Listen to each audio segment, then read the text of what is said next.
Trump now declares war on the deep state. Good morning, Kuner country.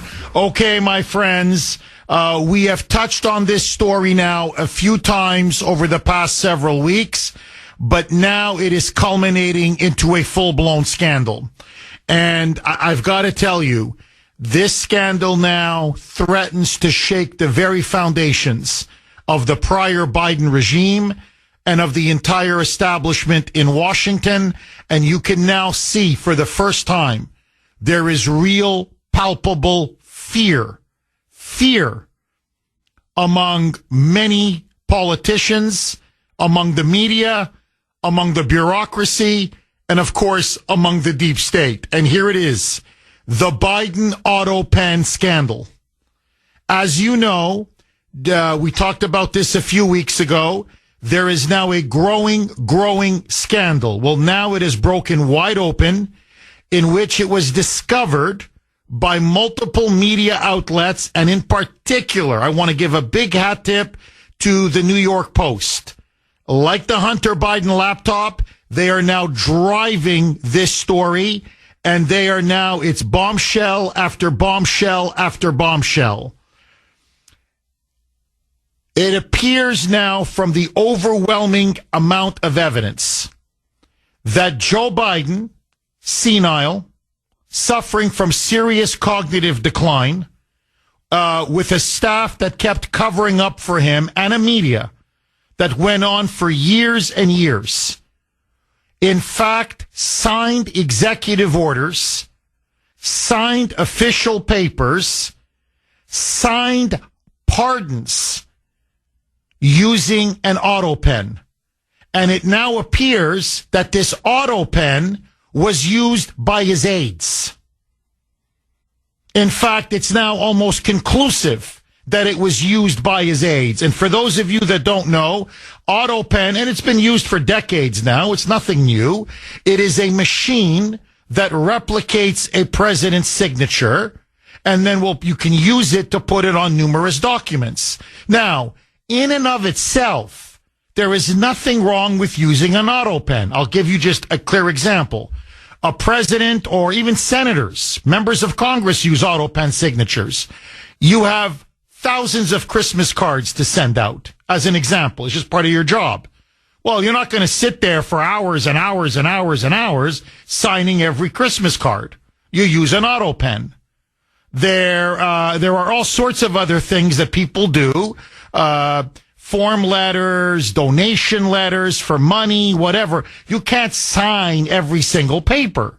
So, yes, there is a legitimate use for the Autopen function. Yes.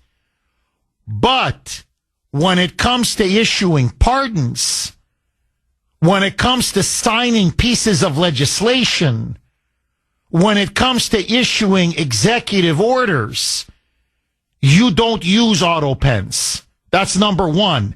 And number two, if you're going to use the Autopen, you have to know what you're signing. You have to understand that what this pardon is for. Have you been explained the pardon? Who's getting the pardon? Why the pardon is being issued? The problem with Joe Biden is that, and this is why the scandal is now breaking wide open, is that Joe Biden was senile. Joe Biden, in many cases, had no idea that pardons were being signed. He had no idea most of the stuff, the executive orders, that they just put his signature on. Because he was non-compos mentis. He wasn't right in the head. And so now it is coming out, according to Steve Nelson in the New York Post, corroborated now by other reporters and other media outlets, that Biden's staff, particularly several key aides, essentially acted as the de facto president of the United States. A criminal cabal, knowing the president's senility, then usurped his power and began to pose as the president of the United States by using the Autopen signature. And in particular, as Trump has now said on Truth Social, the use of the Autopen, and this to me is unbelievable. I had no idea Biden had done this. To the entire January, remember those preemptive pardons that he issued, those outrageous pardons to Mark Milley, to Liz Cheney, to Tony Fauci, to the entire January 6th Unselect Committee. All of this was done using an Autopen.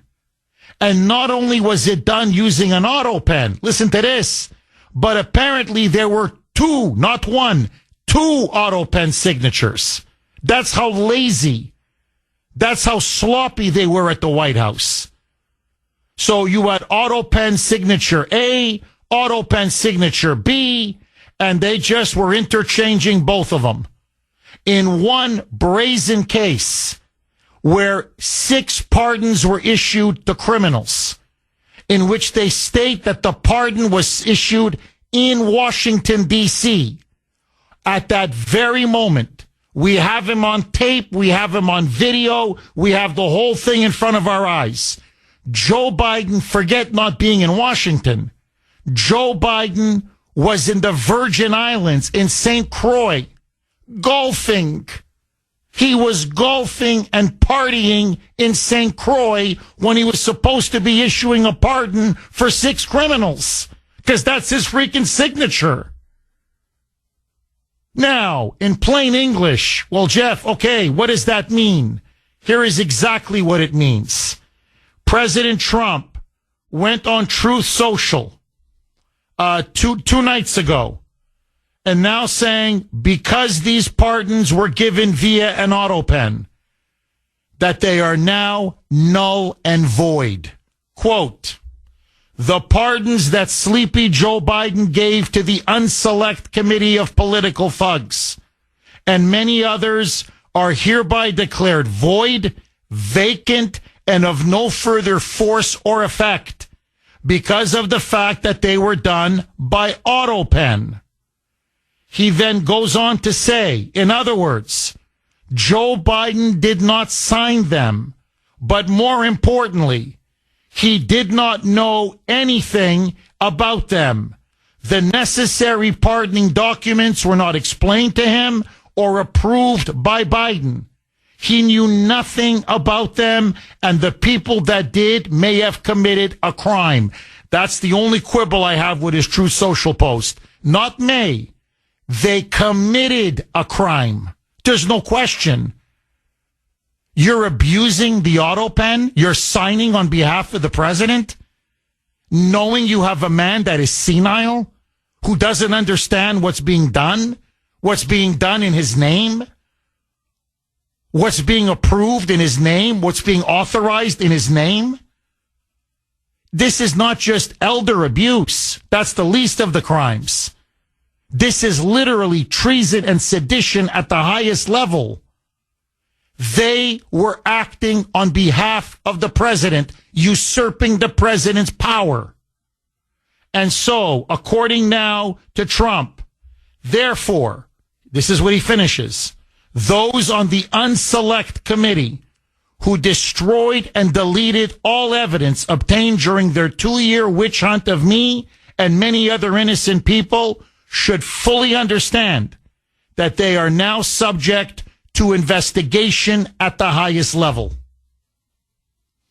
In plain English, if the pardons were illegitimate, and it's now clear that they were, then Liz Cheney's pardon is null and void. Fauci's pardon, null and void. Milley's pardon, null and void. The entire January 6th committee, null and void. Hunter Biden's pardon, can you believe it? He used an Autopen for that as well. Null and void. All of those preemptive pardons, or someone used it, exactly, are null and void. The executive orders, null and void. The judges that he appointed using Autopen, null and void. This can bring down the entire Biden regime and the entire deep state, because it will mean that his presidency was completely illegitimate. And here is the problem. And this is now the reckoning. And it is a political reckoning. Not only did Joe Biden steal or his people around him stole the 2020 election, but they installed a puppet president. They installed someone who clearly lacked the mental faculties, the cognitive ability to function as the president of the United States. This is a man who was at press conferences calling out to dead reporters, who was caught repeatedly on camera shaking hands with ghosts, literally with the air. This is a man who didn't know where he was half the time. He had no idea what he was doing. And they were putting his signature on everything. And the media covered it all up. And now this story is breaking wide open. Your reaction, your calls next. 6:18 on the great WRKO. Jeff Kuhner, Boston's Bulldozer. 617-266-6868 is the number. Okay, listen now to President Trump. He is clearly driving this Biden Autopen scandal, and it's a massive, frankly grotesque abuse of power. The evidence is now there. There's no question. The Autopen was used repeatedly. In fact, listen to this. The only time he actually signed something in his own handwriting, actually using ink, real ink, was when he made his decision to drop out of the 2024 presidential race. That's the only time he ever used his own actual signature. So basically, his entire presidency was on autopilot. And his staff were signing, I'm not talking Christmas cards. I'm not talking donation letters. Okay, which, as I said, that happens. That's, there's so many of it, you can't do it yourself. But what you don't do, and this is Trump's point, he goes, I've never signed an executive order using an Autopen. What are you, crazy? It's disrespectful to the office. It's disrespectful to the American people. I don't sign pardons just on Autopen. Yeah. Let some staffer. Just slap my signature to it. As he said, for example, when you get a pardon or even an executive order, your aides come and they give you they give you the documents and they expressly tell you this pardon or this executive order is for X, Y, and Z. And the reason why we need this is because of A, B, C. It is clearly explained to you why it's needed, why you should approve it, that you want it to be approved, and then, Mr. President, please sign your signature. None of this ever happened with Joey. Listen now to President Trump. After his Truth Social post, this story exploded. He was on Air Force One, and a reporter asked him, so are you saying now that all of Biden's pardons, maybe even all of his executive orders, everything, it's all now null? It's all null and void? Trump? Yes. Roll cut one. Mike. To follow up on the Biden Autopen, are those executive orders, those pardons from the former president now null and void? Well, I think so. It's not my decision. That'll be up to a court. But I would say that they're null and void because I'm sure Biden didn't have any idea that it was taking place. And somebody was using an Autopen to sign off and to give pardons to, as an example, just one example, but the J6 Unselect Committee. Think of it, they gave pardons with an Autopen. I don't think Biden knew anything about it. Bingo. They were just signing stuff, and he had no idea what the hell was being done. because you had a senile president. And by the way, Jill Biden has now confided that Joe Biden suffered serious cognitive decline and they kept covering up for him. It's all coming out. Even the liberal media now. You've got fake Tapper, Jake Tapper on CNN, is putting his name to a book by a liberal reporter, Axios, called Original Sin, in which they're openly admitting that Biden was non compos mentis, that mentally he was gone, suffering from senility, constant mental lapses, and that the entire press corps knew about it and that they systematically covered it up. So as Trump said, yeah, they're null and void. Now, he says a court's going to have to make an official ruling. But he says what's now being triggered by this is the Department of Justice, the FBI, now must investigate Liz Cheney and Fouchi and Milley and the J6 committee and Hunter Biden and all of those people who got these pardons, because it now looks like these pardons, as Trump said, are going to be null and void, no longer in effect, no longer in force. And not just that, which of the key staffers were abusing the Autopen system? Now, there is a name that's being bandied about. I'm going to get to that later. But the question now is, how rampant was this abuse? Who had this power? Who exercised this power in the president's name? Listen now to President Trump saying we had a president who clearly wasn't able to function. And that led to a massive cover-up. And now we're finding out his entire presidency was illegitimate. Roll cut 1A, Mike. What they did is they deleted and destroyed all of the information that took them over a year to get. And the reason they did that is because the information was very incriminating about them. Like Nancy Pelosi, it was determined conclusively that she knew about 10,000 soldiers and turned it down. And if we used 500 soldiers, you would have had no problem, let alone 10,000. The young lady that said that I grabbed these powerful young Secret Service agents by the neck. Okay? You know that was a big hoax. It was a lie. And she admitted it. And they deleted everything. So, you know, what they did is criminal. I think we're about to land, everybody. So he's saying we're back to that. In other words, what he's talking about, and we talked about it extensively on this show, the so-called J6 Select Committee, which Trump likes to call the Unselect Committee, now gathered a massive amount of evidence over 2 years. Yet what they also gathered was evidence that clearly exonerated Trump, and they knew it exonerated Trump. One of them was they had smoking gun evidence that Pelosi repeatedly was asked to deploy 10,000 National Guard troops for January 6th. Request denied. She was the one that turned it down, and she turned it down knowing that there could be a possibility of violence.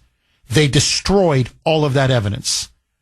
Cassidy Hutchinson, who lied that Trump somehow, James Bond style, wanted to drive to the Capitol to egg on the insurrection, and that he ran into his car and started to physically fight with Secret Service agents, trying to grab the wheel of the limo, of the beast, so he could take it all the way to the Capitol. She lied. She made the whole story up. She admitted to it. They destroyed that evidence. So what Trump is now saying is these Autopen pardons, they thought they were in the clear. Now they're no longer in the clear. They're no longer in the clear. Now these pardons are going to be annulled and they're going to be reinvestigated. And as he put it now, their crimes are now going to be held possibly, God willing, accountable. So my question to you, double-barreled question. Do you believe that Biden had any idea what was being done in his name using an Autopen? And number two, will anything come of this massive scandal? Will heads roll? Will people be held accountable? Will staffers go to jail, those that abuse the Autopen? And will those that were initially given these preemptive pardons, will they actually go to jail? Is the deep state about to crumble and collapse? Your calls next. 6:33 on the great WRKO. Jeff Kuhner, Boston's bulldozer. Okay, we are now potentially on the brink of a massive, massive scandal. We'll see what happens over the next couple of days. But Trump would not be saying any of this unless he did not have not 100, but 1,000% certainty. And you've got other media outlets now that are corroborating and confirming almost everything that Trump is now alleging. So the question now is, do the Republicans, and in particular, does the Department of Justice and the FBI, we're going to really see now what Kash Patel, Dan Bongino, and Pam Bondi are made of. Do they now have the guts, the drive, the backbone, the cojones, as the Spanish would say, to drive this scandal and really break it completely wide open? I want to play, before I get to the poll question of the day, the media was trying to pounce all over Caroline Leavitt yesterday at the press conference. This was the biggest story by far. So they were saying, well, what do you mean? Is it wrong to use the Autopen? Presidents have been using the Autopen for decades. And she said, no, let me tell you exactly what this scandal is about. Here it is in a nutshell. I think she absolutely nailed it. This is Caroline Leavitt to CNN's Caitlin Collins. Roll cut 2, Mike. Have attorneys here at the White House told President Trump that he has the legal authority to undo a pardon simply because it was signed by Autopen, as he said? The president was begging the question that I think a lot of journalists in this room should be asking about whether or not the former president of the United States, who I think we can all finally agree was cognitively impaired. I know it took people some time to finally admit that, but we all know that to be true, as evidenced by his disastrous debate performance against President Trump during the campaign. I digress on that. But the president was raising the point that did the president even know about these pardons? Was his illegal signature used without his consent or knowledge? Well, there you go. See, that's what's now, that's, karma's a bee, as they say. And that's what's now biting, not just Biden, not just the previous administration, but the entire establishment and the media as in particular. You installed a senile buffoon in the White House. And for 4 years, he was senile and his decline got worse and worse and worse. And so they had to cover it up more and more and more. And you lied more and more and more. And so you began to have aides, essentially a criminal cabal, acting, pretending to be president, and putting his signature to a whole host of things that this guy had no clue what was going on. So yes, if the president was senile and he's issuing pardons with an Autopen, or his staff is, of course the pardons are null and void. The executive orders are null and void. His judicial appointments are null and void. Even the legislation that he signed is null and void. In other words, that's why I said he's declaring war against the deep state. This is war. They're going to war. In other words, he can overturn the entire past 4 years. The whole thing will come crashing down and will be unraveling. That's why they're ferociously now trying to defend Biden and defend the use of the Autopen. The media knows this. So I want to ask you, it is the Kuner Country poll question of the day, sponsored by Mario's. Mario's Quality Roofing, Siding, and Windows. Do you believe that the Autopen signatures that were used for the pardons, for executive orders under Joe Biden, did Biden know that the Autopen was being used on his behalf. There's no question now that 99.9999% under Biden was signed by Autopen, which is unprecedented, unheard of. Unheard of. They use Autopen, but not at that level, not at that scale. Was he aware of what the Autopen signatures were signing? A, yes. B, no. And this is the heart of the scandal. What did Biden know? Or did he know anything? That's the key now. What did he know, or did he know anything? I'm a B. If this guy is golfing in St. Croix in the Virgin Islands, and they're giving pardons to 6 hardened criminals, saying this was being done in Washington, D.C., and this guy is, partying it up in St. Croix, no, he had no idea what the hell was being done in his name. It's pretty obvious. But that's me. I want to hear from you. You can vote on our webpage, wrko.com/Kuner, wrko.com/Kuner, KUHN as in national ER. You can also vote via X. I was, again, very active on X last night, talking about this scandal and others. My handle there, if you want to vote on X, and it's all one word, at the Kuner Report, KUHN as in national ER. Steve in Whitman. Thanks for holding, Steve, and welcome. Jeff, good morning. How are you doing? Very, very good, Steve.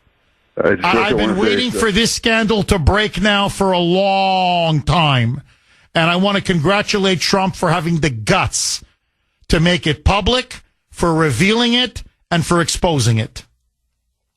My heartfelt condolences to you and your family for the loss of your father. Thank you. Thank you, Steve. I appreciate it. Thank you. One of the people I follow, I don't know if I could say his name, is Alan Dershowitz on YouTube. Yes. And he had a really good video last night on this particular subject. He was saying that in the Constitution, the president, for laws and bills, he shall sign, meaning he has to do it. However, when it comes to pardons, it's different because it doesn't say that he has to sign it. He can literally say, pardon the guy, and use the Autopen. So it's really tough to prove that he didn't give the okay. I mean, I believe, I'm with you, I'm a B. However, it's really hard to say that he didn't give the order. And there's nothing in the Constitution that he has to sign it, just like Trump, our president, could say, I write that these documents are classified. He could just say it. The president could just say, I pardon him without even writing it down. So that's the real tricky part. Now, if he signed a law or a bill like the Inflation Reduction Act, if he didn't actually sign that, use Autopen, then that's null and void. It's really tricky to find out what legally, constitution-wise, the president has to sign, like a judge or something like that. Can he use an Autopen for that? Steve, but bills and laws, Steve, I hear you. And I'm very well aware of Dershowitz's position. And I have to say, Steve, you articulated his position extremely well. Look, they got many problems. The executive orders were signed by Autopen. That's going to be big trouble now. The judges that he appointed, Autopen, big trouble. The legislation, Autopen, big trouble. Now, you're right. On the pardons, it could be more of a gray area. But this, I'm just going by what my sources are telling me. What Pam Bondi, Kash Patel, and Dan Bongino are now presenting to President Trump is they want to issue a subpoena to Joe Biden. We'll see if they actually do it. But this is the plan. And put him under oath. And just ask him a very simple question. Did you pardon X, Y, and Z? And can he even remember who he pardoned? And I'm telling you, he won't even be able to remember who he pardoned. He's going to have no idea. They're going to give him name after name after name after name. And he'll have no idea who he pardoned or why he pardoned them. So you do that, he's finished. So you're right, Steve. The law is a little murky, But once you put him under oath, you issue a subpoena against Joe Biden, he's cooked because he's senile. President Trump now goes for the jugular. 6:49, almost 6:50 now on the great WRKO. Jeff Kuhner, Boston's bulldozer. He now is saying essentially that the entire Biden presidency is null and void. I mean, that's, not to put too fine a point on it, but that's essentially what he's now getting at. And look, there is a bombshell story. It's by Stephen Nelson in the New York Post. It's now been corroborated by other media outlets. To say that it's devastating is an understatement. The New York Post has Biden staffers admitting that Biden was gone for most of his presidency. I mean, not just physically gone, mentally gone. That, as they put it, we were dealing at times with a quote-unquote mental vegetable. That he didn't know whether he was coming or going. And that in particular, there was one staff aide, and the name is remaining anonymous, although it appears that we know who that person is. I'm going to get to that later. Who was the one that everyone said was the real president. This person was the one with the Autopen signature. And she decided what ultimately Biden was going to sign and not sign. And that furthermore, that they would have Biden sitting there, he's staring into outer space, and they would just put stuff in front of him, and he'd be looking like all lost, and they go, okay, you want to sign it, right? And then bang, Autopen. Next. Okay, we're going to do this, right? Okay, yeah. And he's off in outer space. He's, he's got the 1,000-yard stare. Bang, they put in the Autopen. And they're now talking, saying that they thought this was blatantly illegal, unconstitutional, that they were taking, in fact, the term that they used was elder abuse, that they were taking advantage of Joe Biden's obvious senility and obvious advanced mental and cognitive decline, and that, in fact, they were imposing their agenda onto the country. People who they wanted pardoned, executive orders that they wanted to be put in place, judges that they wanted to be appointed, and that essentially Biden was almost like a hostage, not as in a victim way, but like a figurehead who had no clue what was going on. Now, if you listen to Trump would not say this unless he was 1,000% certain. He said, look, I've done pardons over and over. I've done executive orders. He signs them on television. You see him going, one after another. Don't take my word for it. Go on YouTube. Just click in Trump signing executive orders. Stephen Miller or whatever, his chief of staff, Susie Wiles, or the deputy, Stephen Miller, the deputy chief of staff, will hold up a piece of paper to the president and say, okay, this is an executive order. It will do X, Y, and Z because we need to do this due to A, B, and C. In other words, here's what it's going to do. Here are the reasons why we need to do this. Do you understand this, Mr. President? Yup. And then it's put in front of him, and then Trump signs with a pen. On a pardon, it's the same thing. We're going to pardon, whatever, this person for this crime. And the reason why we're pardoning this person is because of this. Do you understand, Mr. President? Of course. Thank you. You put in front of the desk, he signs. Trump is saying they never explained to him, Biden, what the pardons were for, why they were approved, what the reasons were.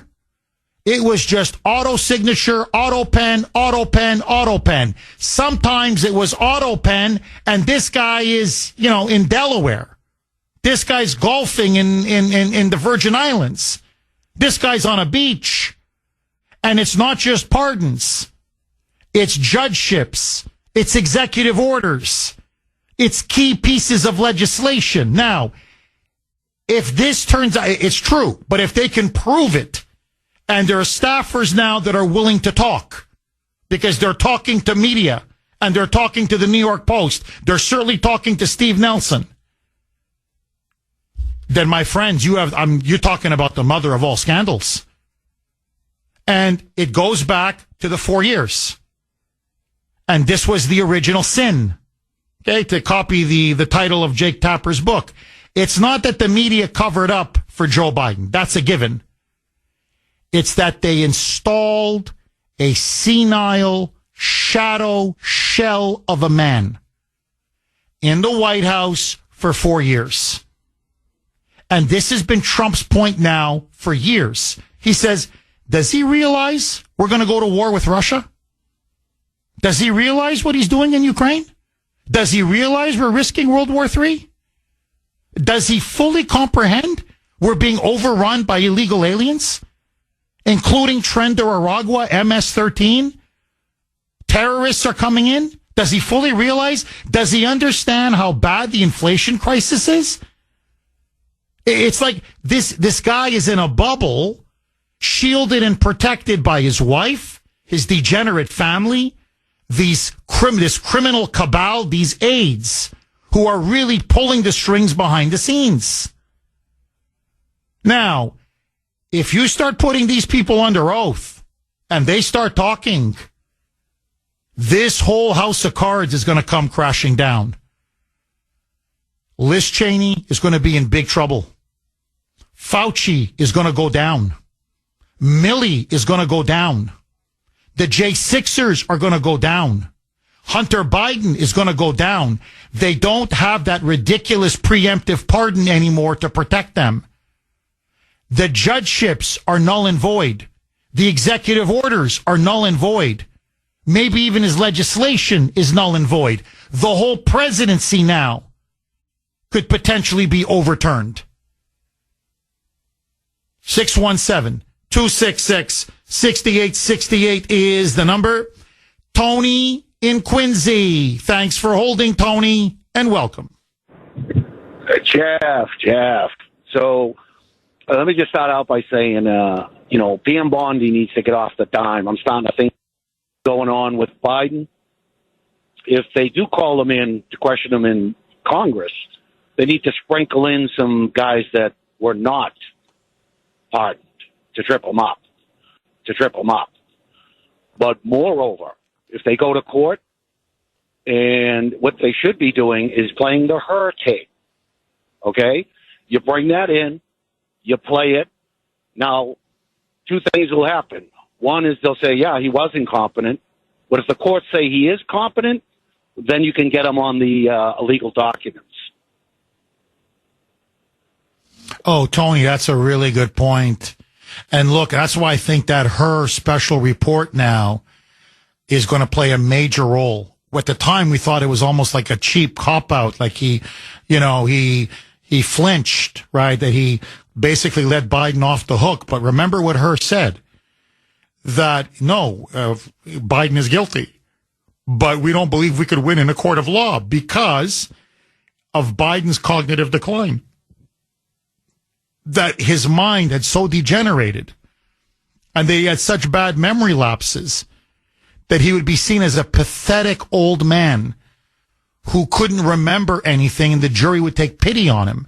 Well, now, if he was that pathetic, if he was that mentally far gone, how could he be responsible and cognizant if he's signing pardons or signing executive orders or making any kind of a decision?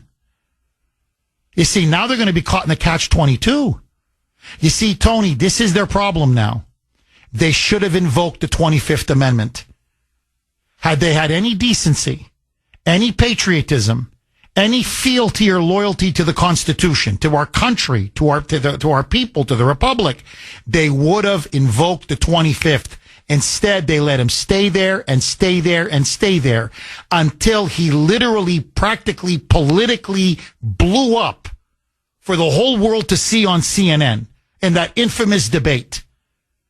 And that's when they said, no, we can't. The cat's out of the bag. It's done. You can't cover up anymore. But until his self-destruction on national, international television, They kept protecting him, coddling him, shielding him. And now, as Jeremiah Wright famously said, the chickens are coming home to roost. So, Tony, here's their problem. If he wasn't fit to stand trial, how was he fit to issue pardons? How was he fit to issue or sign executive orders? You see, that's why Trump knows he's got him by the tonsils. And all he's got to do now is squeeze. The question is, does Pam Bondi have the stomach, the spine to squeeze? Because CNN's on the warpath. MSNBC's on the warpath. The Democrats now are going absolutely ballistic because this could destroy them. So does she have what it takes? Now we're going to find out. Tony, final word to you. Yeah, I just think, where's the tapes? That's why I'm skeptical of Bondi. That's all. Tony, thank you very much for that call. Look, we have the her tapes. Release the tapes. They desperately tried to. Merrick Garland wouldn't release the tapes. Release the tapes.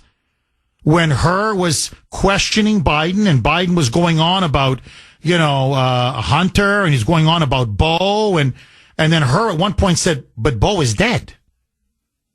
And he's like, no, he's not. He goes, Bo has been dead for years. And he kept confusing Bo and Hunter. And then he started to talk about he was vice president. And then her said, but you're not vice president. You're president. In other words, her said he was shocked. He said this man was a shell of a man. He couldn't remember his son. He couldn't remember his dead son. At times he couldn't remember his own position. So you play those tapes. Ay, ay, ay.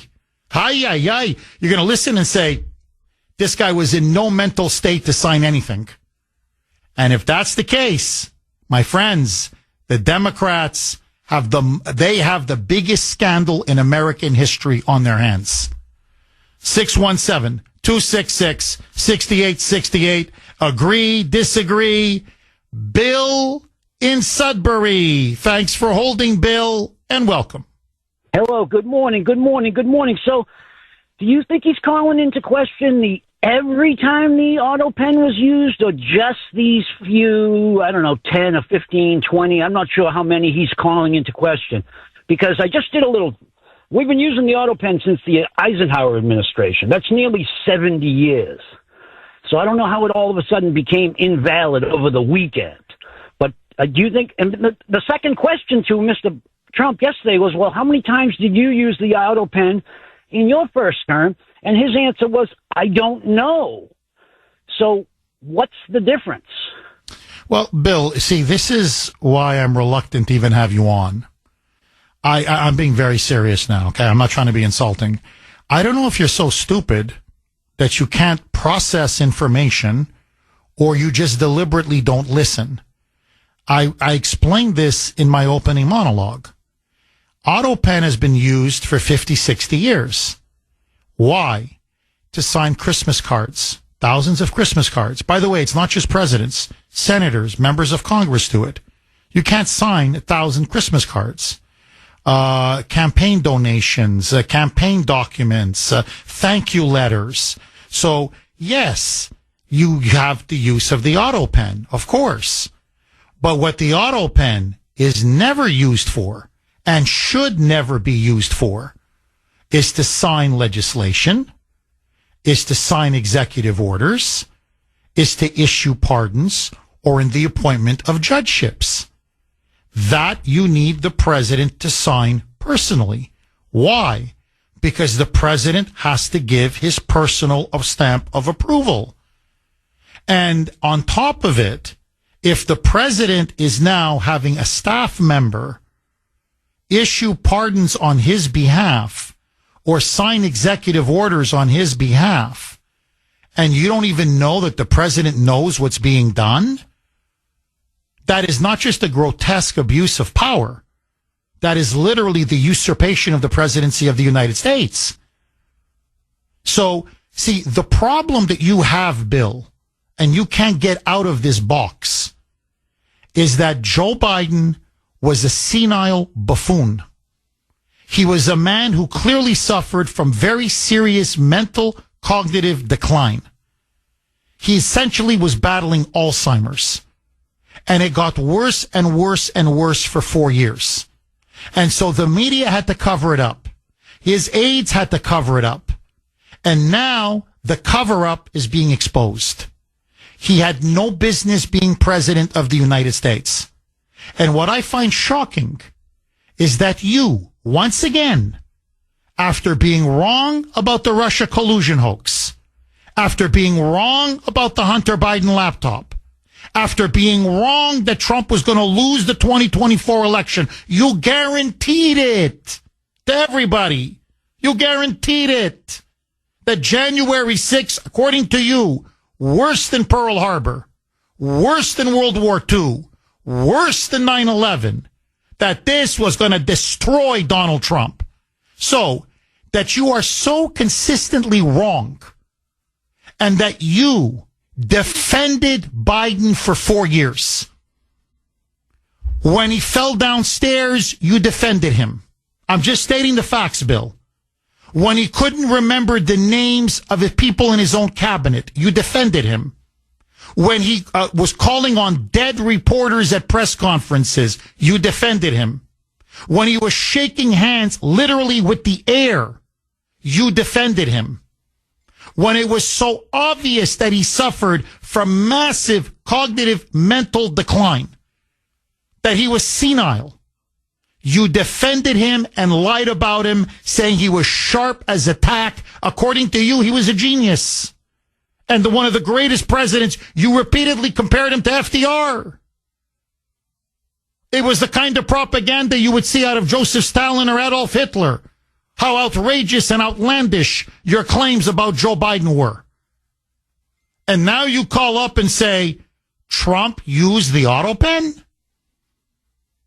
The Autopen has been used, but it's not used for legislation.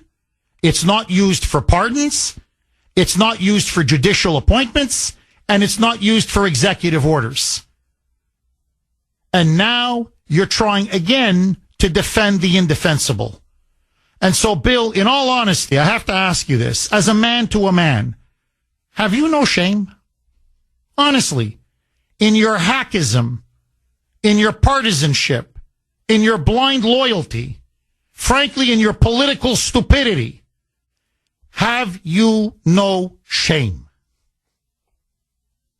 Incredibly lazy of you to think one side is telling you the truth and one side is 100% lying to you. I think that's like a shortcut that you don't get to do. And I'll tell you the misstep of Biden. It was in November of 2022, right after the midterms, when Trump was at his lowest and Biden was at his highest. At that moment, he probably should have pulled out and let a real sort of primary happen. But at that moment, he made the wrong choice, and he did carry us to a horrible, crushing defeat. No doubt about that. But also, no, but Bill, no, I'm sorry. You don't get to rewrite history. You defended him for those 2 years. In fact, we have you on tape. I don't even know what you're denying. You guaranteed 100-0 that Joe Biden was going to win.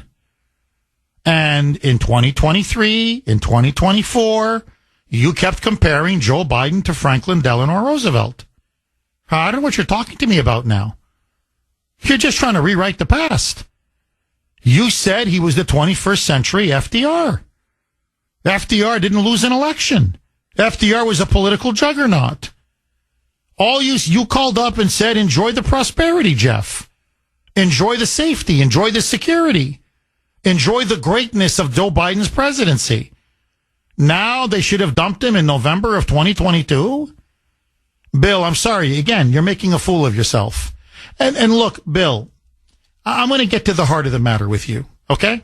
Because beyond your fanaticism, beyond your blind loyalty, honestly, beyond the fact that you call up this show and you routinely make a fool of yourself. What I don't understand is when you were battling cancer, you called up this show. You told us you had, anal cancer, rectal cancer, colon cancer, whatever. And I said to you, Bill, that I was getting an outpouring of support from the audience. that they felt sorry for you, even though you insult them all the time, even though you lie about us all the time, that people wanted to help you pay your hospital bills. And your response was, we're all a bunch of Nazis and a bunch of white supremacists. Well, first of all, Nazis and white supremacists don't want to help someone who's been a political enemy bounce back and recover from cancer. That just shows to me how twisted you are. But on a deeper level, I mean, look into your soul. What kind of a man are you? I mean, you hate us that much? What did we ever do to you? You're the one that calls. You're the one that lies. You're the one that defames. You're the one that viciously attacks us. And we're the evil ones? Bill, if you don't go to church, I suggest you start going. Heather in Rockland. Thanks for holding, Heather, and welcome. Hi, Jeffrey. Thank you for taking my call. My pleasure, Heather. So I just have one question and I guess one comment. What's going to happen to Kamala on all this? Because, I mean, if she was a vice president, shouldn't she have known all of this? She should be investigated. And second of all, will Biden even be alive to be under oath? Oh my God, my brain is like fried. Well, he's going to be subpoenaed. He's going to. What the plan is, we'll see if they execute it. I'm telling you, this is the plan. The plan is he's going to be. They want to subpoena Joe Biden. He will have to answer the subpoena. Now, the question then is, what will he say? What will he do? Now, I'm telling you, they're going to get him because they're going to give him a bunch of names. And he won't know if he pardoned them or didn't pardon them or commute them or didn't commute them because he had no idea what was being done the whole 4 years. And you better believe it. Kamala Harris knew about this every step of the way. She's going down. 7:18 on the great WRKO. Jeff Kuhner, Boston's bulldozer. Okay, my friends, as you know, we've been unveiling a new segment called Truth or Troll. Take it away, Mike. And now, America's favorite game show, where you get to decide on the Kuner Report. This is Truth or Troll. Today's entry for Truth or Troll comes from a social media post made by President Trump on Sunday night, where he said, "The pardons that Sleepy Joe gave to the Unselect Committee of Political Thugs and many others are hereby declared void, vacant, and of no further force or effect because of the fact that they were done by Autopen." In other words, Joe Biden did not sign them, but more importantly, he did not know anything about them. Documents were signed without the knowledge or consent of the worst president in the history of our country, crooked Joe Biden. So what do you think, Jeff? Is he telling the truth, or is he trolling the January 6th committee? Well, I want to hear from the audience. You can vote. By the way, sponsored by Mario's Quality Roofing, Siding, and Windows. Do you think Trump is trolling, or do you think he's telling the truth? That's the question. Do you think Trump is serious? Do you think he's really going to go after these people for giving illegitimate pardons? Or do you think he's trying to stir everybody up and get everybody talking, put him on the defensive? But ultimately, he's just trolling the Democrats.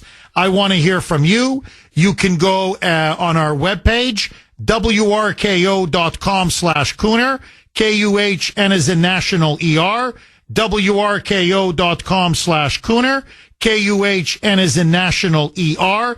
And of course, also, I'm on X. You can vote there as well, at the Kuhner Report, all one word, Kuhn as in national ER. Was Trump telling the truth, or was it a troll? John in Lowell. Thanks for holding, John, and welcome. Jeff, I'm going to say this in all sincerity. Bill, I'm praying for you. You need help. I'm not being sarcastic. I'm not being a jerk. Go get some help. Jeff, what's done in the dark will be brought to the light. Praise the Lord for that every day. Jeff, I'm putting it at 70% of what's been done is treason. And the reason I'm saying this, Jeff, is we have to bypass the courts. We have to bypass both houses, Jeff. We can't trust any of them. We have to bypass the DOJ. This has to go directly to military tribunals, Jeff, and they should be televised. And that way, everyone that wants to watch it can see what's happening. And then they can't say, oh, this is Trump just trying to take down his political opponents. And, Jeff, we have to include the media in this somehow. Because, Jeff, they're not a free press. They're a lying press, knowingly lying. Jeff, without a free press, there's no freedom. Well, John, again, very powerful, very eloquent. I agree with you 1,000%. And I think that's why, honestly, the alternative media, which is, this show and other shows and X in particular, citizen journalists, we're carrying the banner of the freedom of the press. We're the ones that are putting a spotlight on all these lies and corruption and abuse of power. And John, look, I've got to ask you, point blank, okay? I want to ask you, like we're in the confessional, do you think Joe Biden, when he was issuing all these pardons, when he was signing these executive orders, when they had him sign legislation or make all these judgeship appointments, did he really know what he was doing or what was being done in his name? When they were just Autopen, 99.9999%, it was all Autopen. No president had ever done that, ever. Not even close. Did he know what he was doing? Or did we have someone who was so senile, so mentally compromised, forgive me, brain damaged, that he had no clue? That he was basically mentally incapacitated. And the people around him took advantage of that, and it wasn't his presidency, it was their presidency. What say you? Jeff, I have to think about that like I have to think about turning a doorknob. I knew from day one when he was running that he was already gone. My mother suffered from Alzheimer's, Jeff, and I could see the signs right off the bat. Jeff, this has to be completed. They can't start this and not take it all the way. These people are willing to kill the president. We can't even trust the Supreme Court. They're threatening Barrett's family. Roberts is compromised. I know he is. I just feel it. Jeff, you can't stop this and not finish it. They will take it to any end necessary. And their end is evil. We have to take it all the way for the good of God, buddy, and the good of the country. John, God bless you. God bless you, my friend. You are on fire. I agree with you completely. I couldn't have said it better myself. Heather in Maine. Thanks for holding, Heather, and welcome. Good morning, Jeff. Hi, Heather. In Kuner country. Hi. How are you? I'm good. How are you, Heather? I'm great, thank you. So this is a perfect example of the deep state, communist deep state, infiltrating the executive branch with a vegetable in the White House. And we all knew it. We all saw it. Then I don't know if you've noticed how quiet Cheney's been. She's been like a mouse since Trump got elected. So her, Schiff, Raskin, they all were propagandists, slander about Trump. Then you've got Fouchi, who should be investigated completely because he ruined children's lives. He ruined people's businesses. No president ever has closed a country down the way this crazy buffoon did. So, yeah, and then that opens up the whole thing of China's involvement with COVID-19, and I believe they owe us a lot of money They owe the world a lot of money. So is Trump going to go that deep with this investigation? And Heather, look, and just to add, everything you said is completely correct. There's one more door. I would add one more door. That's Hunter Biden. Even the Hunter Biden pardon was auto-penned, which that opens the door now to the Biden crime family and opens the door to Ukraine and all the illicit, corrupt bribery and money that they were getting through that door. So, Heather, that's why I led the show with Trump is declaring war on the deep state. He's got to go all the way. You can't, in for a penny, in for a pound. He's now thrown down the gauntlet. He's got to finish it. 7:33 on the great WRKO. Jeff Kuhner, Boston's bulldozer. 617-266-6868 is the number. Okay, just a super quick reset, and I want to go right back to the blazing phone lines. President Trump now has blown this story, this scandal, and it is a huge scandal, wide open. He now is alleging, and there's a lot of evidence to prove him right, including the New York Post and other media stories corroborating that Joe Biden's entire presidency was essentially done on Autopen, which is a machine that just automatically inserts the president's signature. Now, nothing wrong with using Autopen. Every president going back 50, 60 years has used it. But as I said in my opening monologue, that's for Christmas cards. That's for thank you letters. That's for campaign donations or whatever. A president can't be signing millions and millions of pieces of paper. He would never get anything else done. But it's never been used for pardons, for executive orders, for signing pieces of legislation, for appointing judges. And it's not just that he used the Autopen on everything. The one exception, the only time he used his actual signature using a pen was when he dropped out of the 2024 presidential race. Every other pardon, even the preemptive, outrageous pardon he issued to Hunter, was done through Autopen. Now, as staffers who used to work for him are now revealing in media interviews, okay, they're keeping their identities anonymous, they say, because they fear for their lives.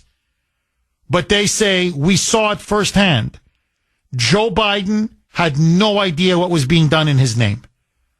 They didn't even, when they would do the auto pens for the pardons, he was literally golfing, say, in the Virgin Islands, and literally in St. Croix. And they were claiming he was in Washington, D.C., signing these pardons, when in fact it was a staffer who gave pardons to 6 hardened criminals.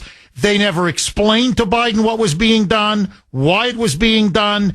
It was Autopen, Autopen, Autopen, Autopen. In other words, we had a senile president who had no clue what was being done, no clue what was being signed, and it was all done by a criminal cabal. That, my friends, is illegal. It's unconstitutional. In fact, it is naked treason and sedition. Instead of invoking the 25th Amendment and getting him out of there, they didn't just cover up the fact that he was senile. They literally were acting on his behalf. And he was out to lunch. He had no clue what the hell they were doing. Now, this is a brilliant text from 603. You can text the Kuner man, 70470, 70470. This is from 603, and I think it raises a very good point. Jeff, so here's a side question. What are the chances that whoever it was that was working for Biden, that was employing the Autopen, was doing so to the highest bidders? I.e., being bought and paid off. Essentially, were those pardons for sale? And what staffers received fattened bank accounts for issuing them? Bingo. Bingo. Okay, that's an obvious question now that needs to be investigated and looked into. And let me just read one more. This is on Messenger. This is from Marianne. Jeff, good morning.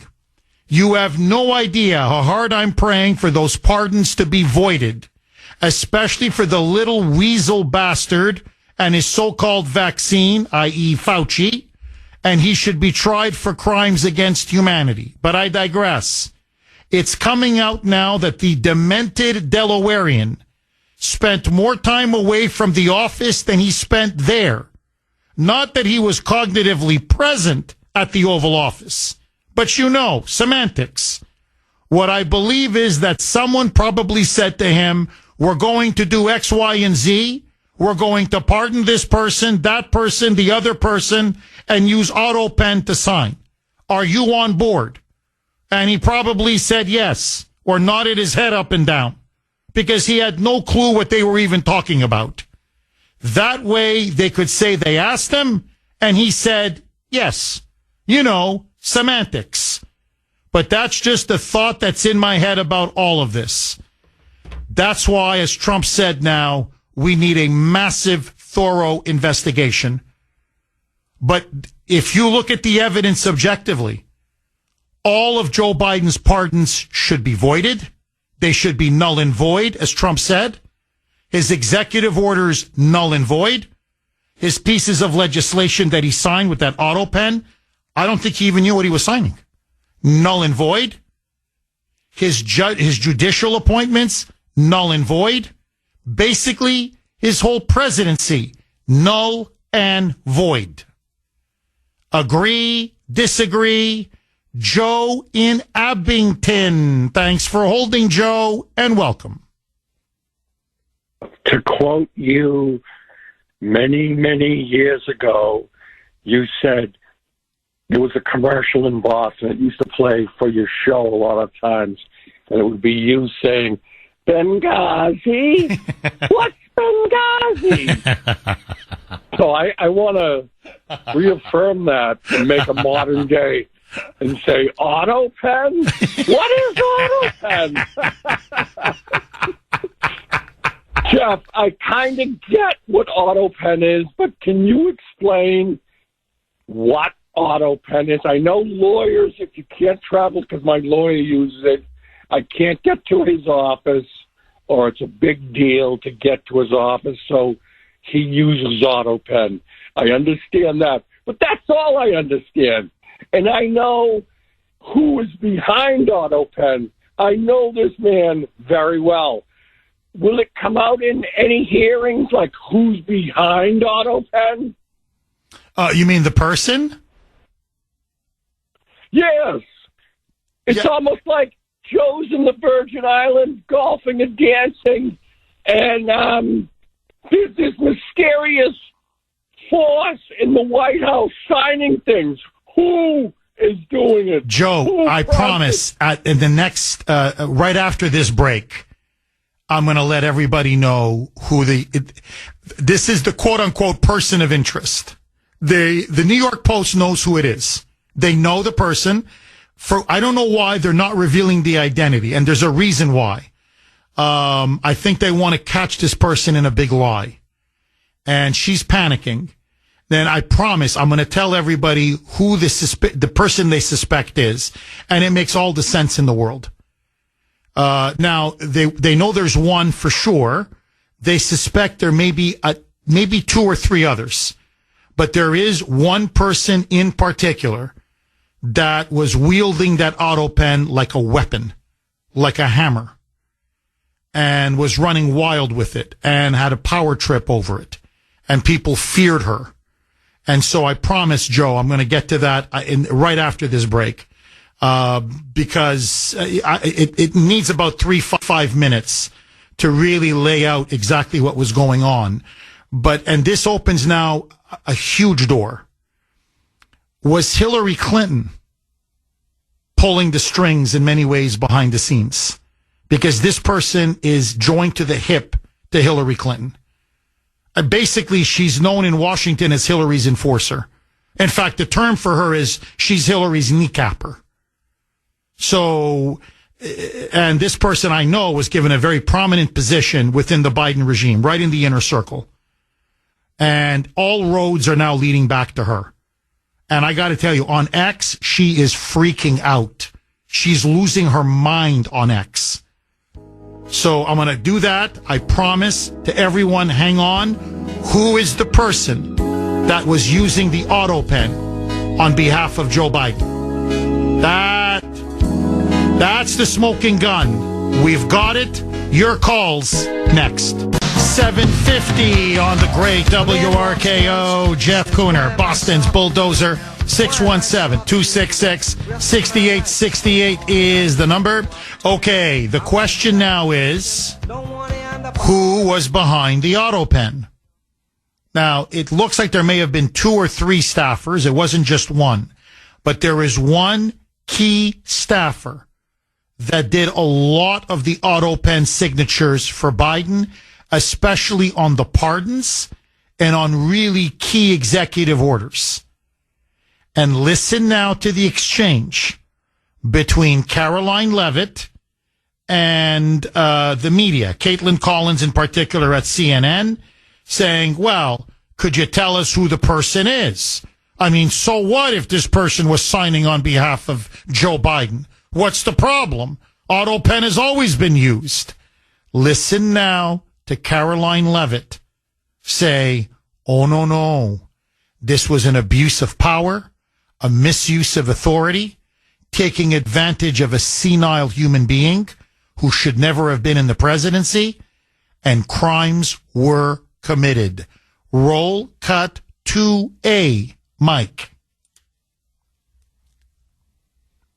Not just the president or me raising those questions, Caitlin. According to the New York Post, there are Biden officials from the previous White House who raised those questions and wondered if the president was even consulted about his legally binding signature being signed onto documents. And so I think it's a question that everybody in this room should be looking into, because certainly that would propose perhaps criminal or illegal behavior if staff members were signing the president of the United States autograph without his consent.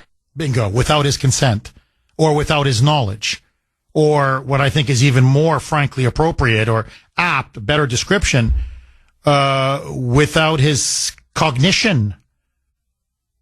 It's not even a question of consent or knowledge. In other words, behind his back, it's beyond his capacity to understand what was being done in his name.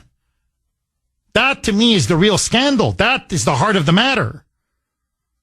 Now, this is from Alan on Messenger. Jeff, and this raises the $64,000 question.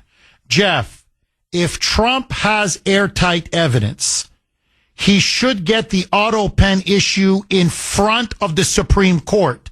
And if they agree that Trump is correct, then Ketanji Brown Jackson, who was appointed or nominated by Joe Biden, and then, of course, confirmed, should be forced out and give Trump another appointment to the Supreme Court. Can you imagine the liberal heads exploding? It would be glorious. So, by the way, that is very true. That's in other words, this could blow up all of his judicial appointments. So the question is, who is the suspicion on?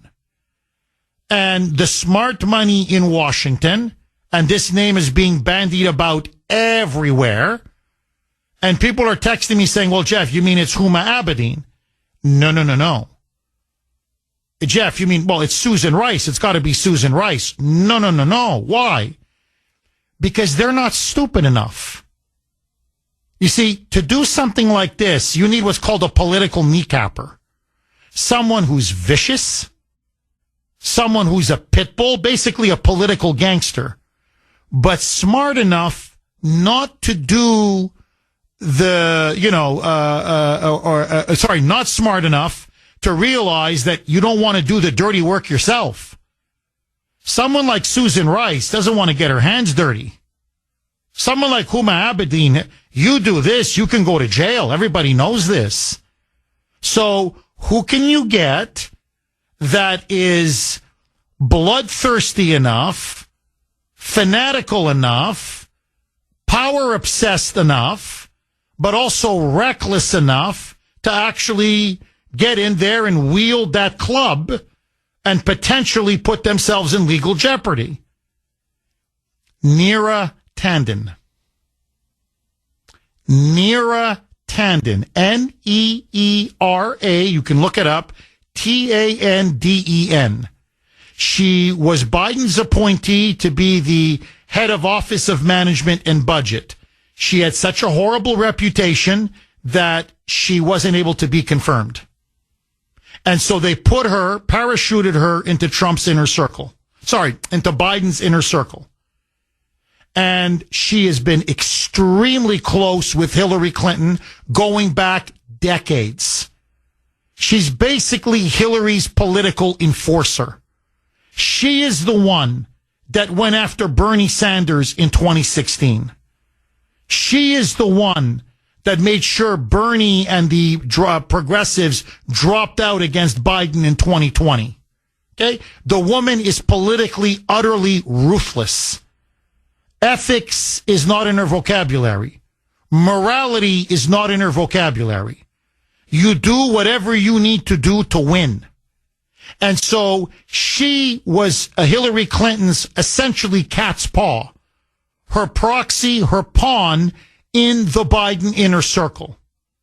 Now, this begs the question, if it is Neera Tanden, and it looks 99% sure that it is, and by the way, she is losing her mind on social media, because now she could be going to jail.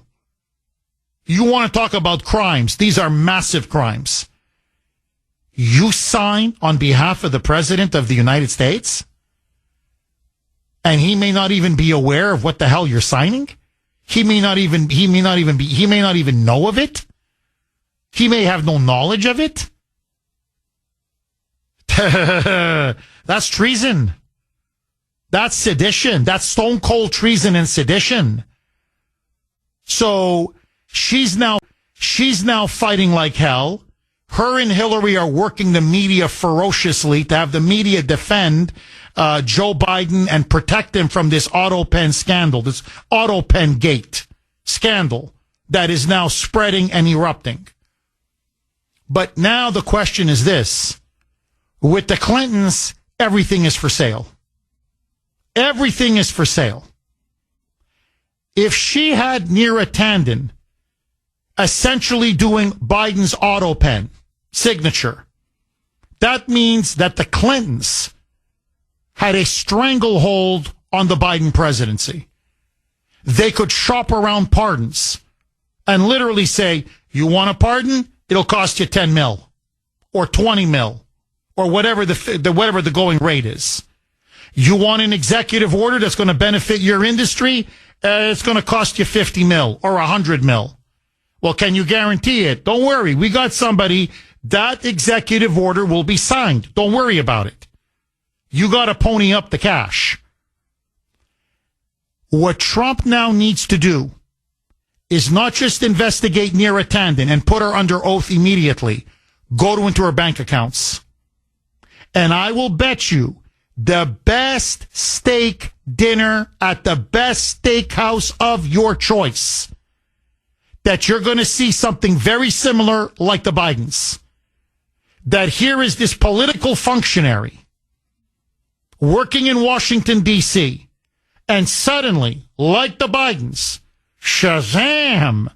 5 shell companies, 6 shell companies, 7 shell companies in the Cayman Islands, shell companies all over the world, shell companies in the Caribbean, shell company, you name it, in Switzerland. Suddenly, this woman's got shell companies, front companies, and all of these checks are just flying around, sloshing around.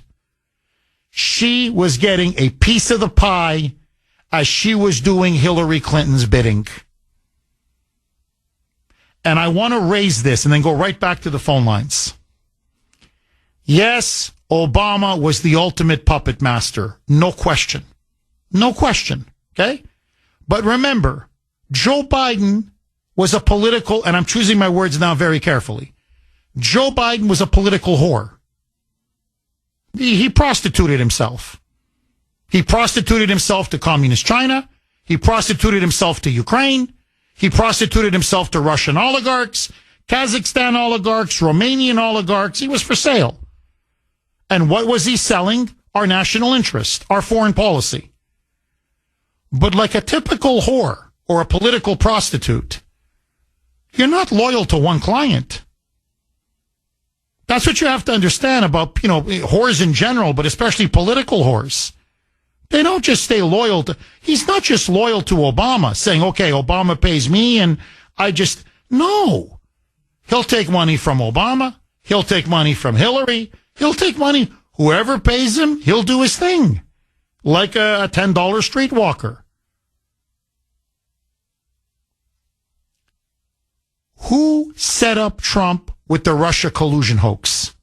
Hillary. Who was the architect of spying on the Trump campaign? Hillary. Who was ultimately behind framing or trying to frame Russia and Trump for the Hunter Biden laptop? Hillary. The laptop from hell.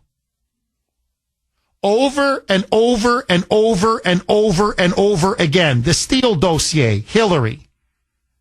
So what I'm saying is, you look at so many of the scandals, the fake hoax scandals that they tried to destroy President Trump with, there was the hand of Hillary. Who was the one that was determined to put him in jail? Hillary. Who was the lawyer that helped Biden steal the election in 2020 by changing all the election laws in Pennsylvania, Michigan, Georgia, Wisconsin, unilaterally, which was illegal, unconstitutional? Mark Elias. He's whose lawyer? He's Hillary's lawyer. So what I'm saying is, she has been on a quest for revenge, on a vendetta, to destroy Donald Trump ever since he defeated her in 2016. She never forgave him. And she has made it her mission in life to destroy Donald Trump, maybe even to have him assassinated. Because the Clintons have a ton of pull in the CIA and in the deep state. That's how they blackmail people. That's how they get rid of people who happen to be inconvenient. So what I'm saying is that this strikes me now as a Hillary Clinton operation. And they essentially pimped out the Biden presidency to the highest bidder. Neera Tanden has a lot of skeletons in her closet. It won't take much to break her. Now, the New York Post is sitting on her identity. I think they're waiting for her to make a big mistake. I think they believe, because according to staffers in the Biden White House, they're saying that Neera Tanden did not act alone, that there were a couple of others who were collaborating and colluding with her. I think the New York Post is now looking to find out who else was part of her network and who was she ultimately loyal to, who was she ultimately answering to. But there's no question now. One of the people that was doing the Autopen signatures was Neera Tanden.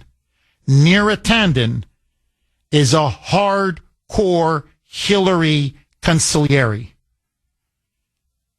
She and Hillary are practically inseparable. She was doing Hillary's dirty work. 617-266-6868 is the number. And now, as Paul Harvey says, you know the rest of the story. Dante in Malden. Thanks for holding, Dante, and welcome. Hi, Jeff. How you doing? Good. How are you, Dante? Not too bad. I think we have to zero in on Biden's personal physician, because all of this, probably a lot of it wouldn't have happened if they just told him, hey, it's enough. You can't do this job. You know what I mean? And I was just wondering who he was, if it's just one person or if it's a group of people. And maybe he was paid off. I don't know. But I mean, it's clear to us, or a lot of people, that, he wasn't in his right mind. And I was just wondering, what your thought on that would be, Well, he clearly lied. There's no question he covered up. I mean, he lied to the American people. He covered up how far gone, how mentally incapacitated and cognitively incapacitated Joe Biden was. And I think he's got to be held accountable. I think there's no question about it. And look, Dante, this is the problem now the Democrats have. If you put Joe Biden under oath, okay, if they subpoena him, and I hope Pam Bondi does, if she does, this is, how do I say this? This is going to be this is what triggers the chain reaction. It's like dominoes. The dominoes are all lined up. One domino has to fall, and then all the other dominoes fall. The first domino that will trigger all the other dominoes to collapse is Pam Bondi subpoenaing Joe Biden. That's it. End of story. Because once you get him under oath and you release the Her tapes where he's clearly incoherent. I mean, again, Bo Biden is alive. And they're like, what do you mean Bo Biden's alive? Bo Biden's been dead for 10 years. No. Hunter's been dead. They go, no, Hunter's alive. Bo is dead. I'm vice president. They say, well, do you know who you are? He goes, yeah, I'm vice president. They go, no, you mean you were vice president? Oh, no, I'm the vice president of the United States. And that's why Her came out and said, look, I'm telling you, we put this guy in front of a judge or a jury. They're going to say, oh, my God, this is like my sympathetic, father or uncle when he was 90 years old or 85 years old with bad Alzheimer's. No one's going to convict him just on the sympathy factor.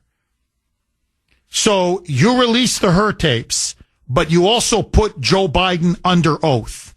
And you're going to realize there's no way this guy could have pardoned anybody or signed any piece of legislation or appointed any judge because he had no clue what the hell he was doing. He's non-compos mentis. He's non-compos mentis. And it's over. I mean, then literally then everyone's going to be looking for a plea. So this is, when I say it's in the DOJ's court, this is now clearly in Pam Bondi's court. Now, Dante, I can't believe Trump would stick his neck out like this. And this is an absolute declaration of war. In military terms, this is an invasion.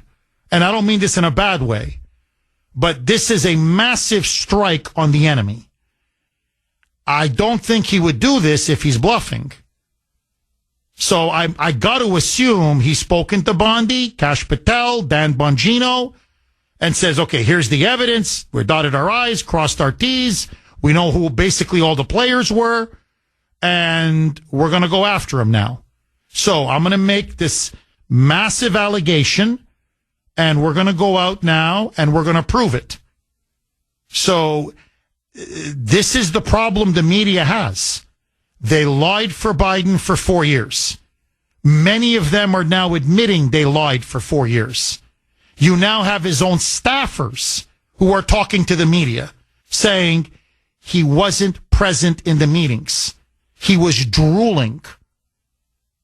He looked out of it. Like they said, what you saw on CNN is what we saw on a regular basis. So we were talking about pardons or executive orders or legislation, and he was looking at us like, utterly lost. He had no idea what we were talking about, where even we were. Now, if that's the case, then I'm telling you this is the worst scandal. I'm telling you, it's the worst scandal in American history. And everybody who used his name for the Autopen signature is going to go to jail for a very long time. And almost everything he did and everything he signed will be null and void. So all they got to do now is start putting people under oath. And the first one is Joe Biden. Issue a subpoena, put him under oath. Once he's under oath, it's game over.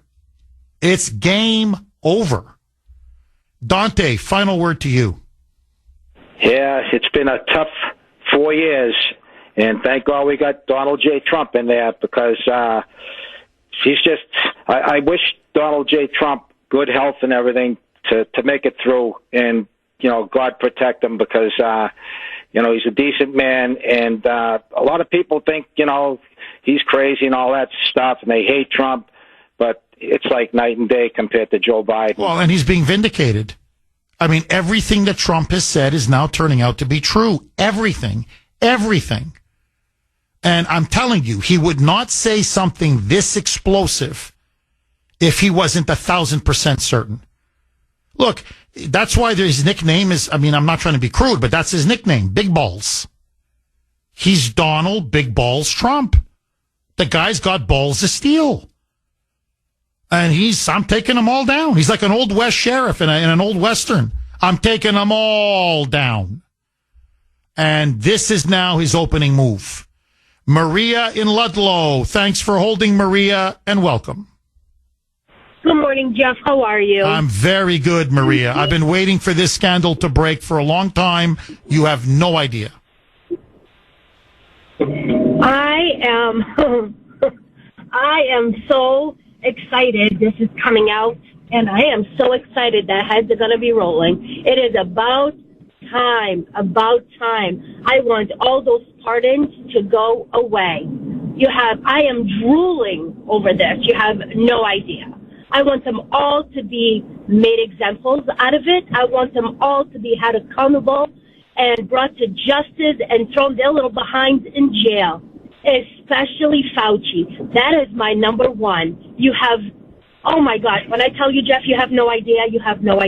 What this man has put every single American in the world through, I have no words. He needs to be charged with capital murder. He's a murderer. And I say that because I worked in the hospital. I saw it firsthand. Every time a patient was put on a ventilator, I would say to myself, please, God, take him. Don't let him be in pain, because I know they were going to. Maria, can you please hang on? I'm up against a hard break.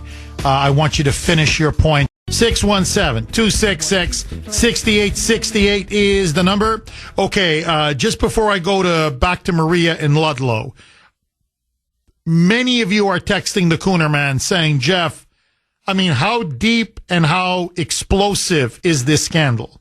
I go, well, look, let me just put it to you this way. As Trump rightly said, this Autopen scandal is going to make all of Biden's pardons null and void. All of them. For Fauci, for Milley, for Liz Cheney, for everyone on the January 6th Unselect Committee, for Hunter Biden, even that one was auto-penned. Every single pardon will now be considered null and void. Or as Trump put it, void, vacant, and no longer in effect or in force. And never mind what it's going to do to his judicial appointments, like Ketanji Brown Jackson on the Supreme Court. Never mind all of his executive orders. Never mind all of the legislation that he signed. So, look, it is going to blow the deep state and the Biden presidency sky high.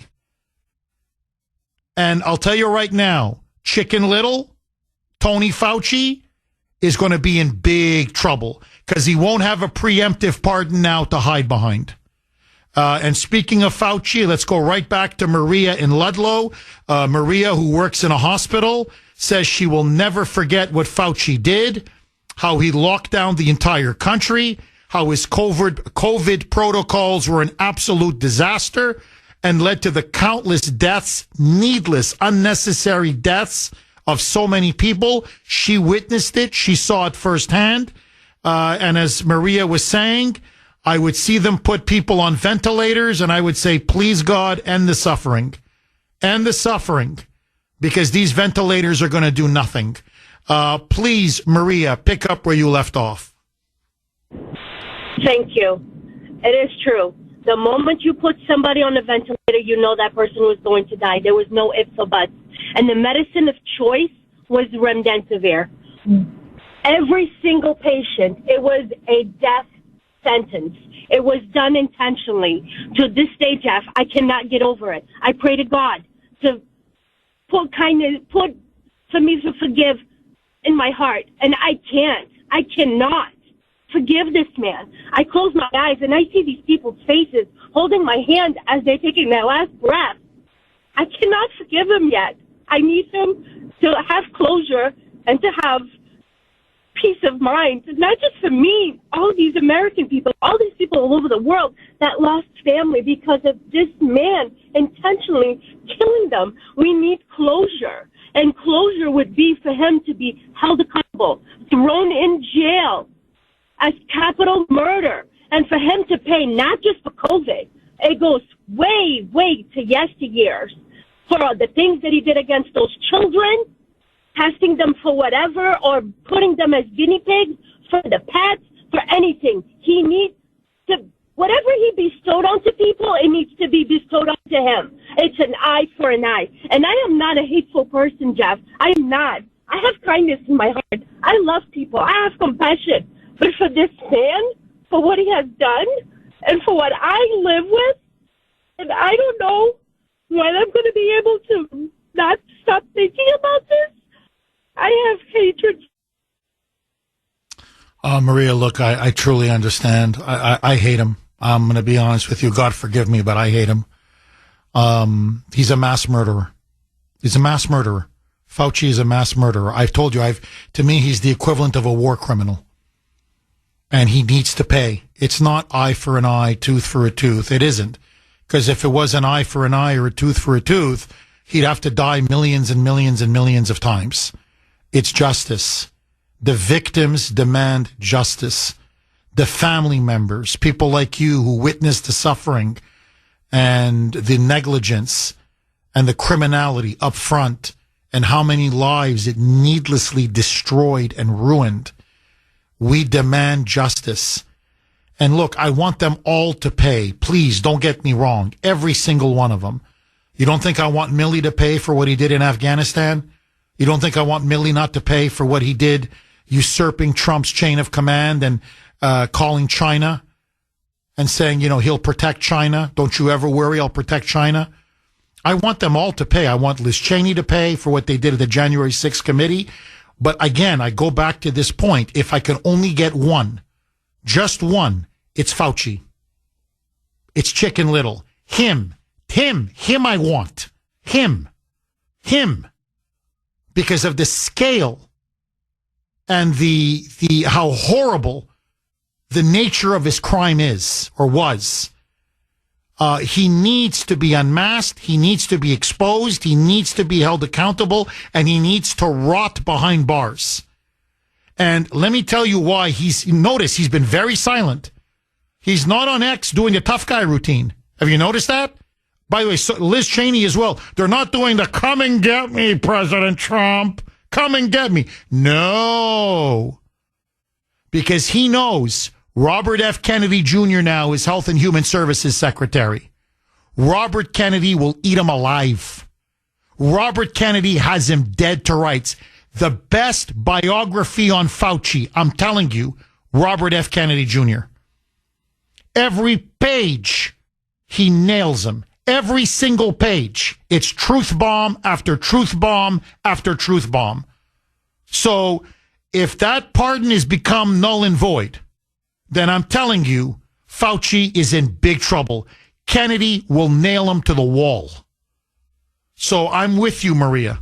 I'm with you all the way. That's why I'm like, please, Pam Bondi, please. Everything I said about you, I'll take it back. I promise. Okay? But you got to move on this one. On this one, you've got to move. We'll see. Maria, as always, thank you so much for that call. I really appreciate it. And God bless you, because you have a very big heart. 617-266-6868 is the number. So I want to ask all of you, do you think that Biden knew what was being done in his name when they kept using the Autopen repeatedly to sign pardons, executive orders, legislation? 617-266-6868 is the number. Michael in Kuwait. Thanks for holding, Michael, and welcome. Jeff, good to talk to you again. Let's not forget the thousands of fellow GIs like myself that got kicked out, but I made it back in. Real quick, if you don't mind, I'm going to use you as one of my 5 bullet points of what I did last week on Monday that I talked to the Jeff Kuner show. And we know today that today is going to be a big celebration for the returning 2 astronauts that were stranded up there in the space station. Yes. Unfortunately, I'll be sleeping when that happens, but I'm just wondering, is it too quick for a rogue judge to tell them to turn around? Because this is going to be a win for Trump and Elon. Order them back to the space station, right, Michael? Absolutely. God forbid we give them a win. You know, they were left up there for political reasons to begin with, so stick it to them. Too bad. Suck it up. God bless, Jeff. Good listening to you. Michael, are you calling from actually the country Kuwait? Really? Yeah, I'm in one of the military bases here. Yeah, yep. So I did. Yeah, I'm a civil servant, and I wasn't kidding when 5 bulletproof I have to do, which doesn't bother me. And I do report all the time to the DOD website. I see firsthand the fraud, waste, and abuse. And you know what else I see after 40 years of serving from my DOD? Amongst other things, and how things have gone by the wayside. One of them is dress and appearance and weight standards. I work with people. My 30 years in the Air Force, I would never get by with the weight standards that they're tolerated now. So I'm happy to see, our commander there, Chief Pete Hegseth, to crack down and say all you services need to look at your weight standards, because this cannot go on, because we are unfit for political reasons or whatever, because everyone needs a trophy. But other than that, Jeff, things are good over here. I listen to podcasts to get me through the day, and there's only so much time in a day, and I've always listened to you because I just love the way you come across, and you always make me laugh. And it's just a pleasure, and I thank you for what you do and all you stand up for. And I've called you before. It was a while ago after 9/11, which still kills me because I lost my brother-in-law. But always thinking about you. I love your callers, and I love your show. I know this is off topic, but it kind of does hit home because I was almost scared myself for not taking the death shot. And unfortunately, I've seen several people over here, while serving, that are too young to be dying. And, the question I always ask, were they vaccinated?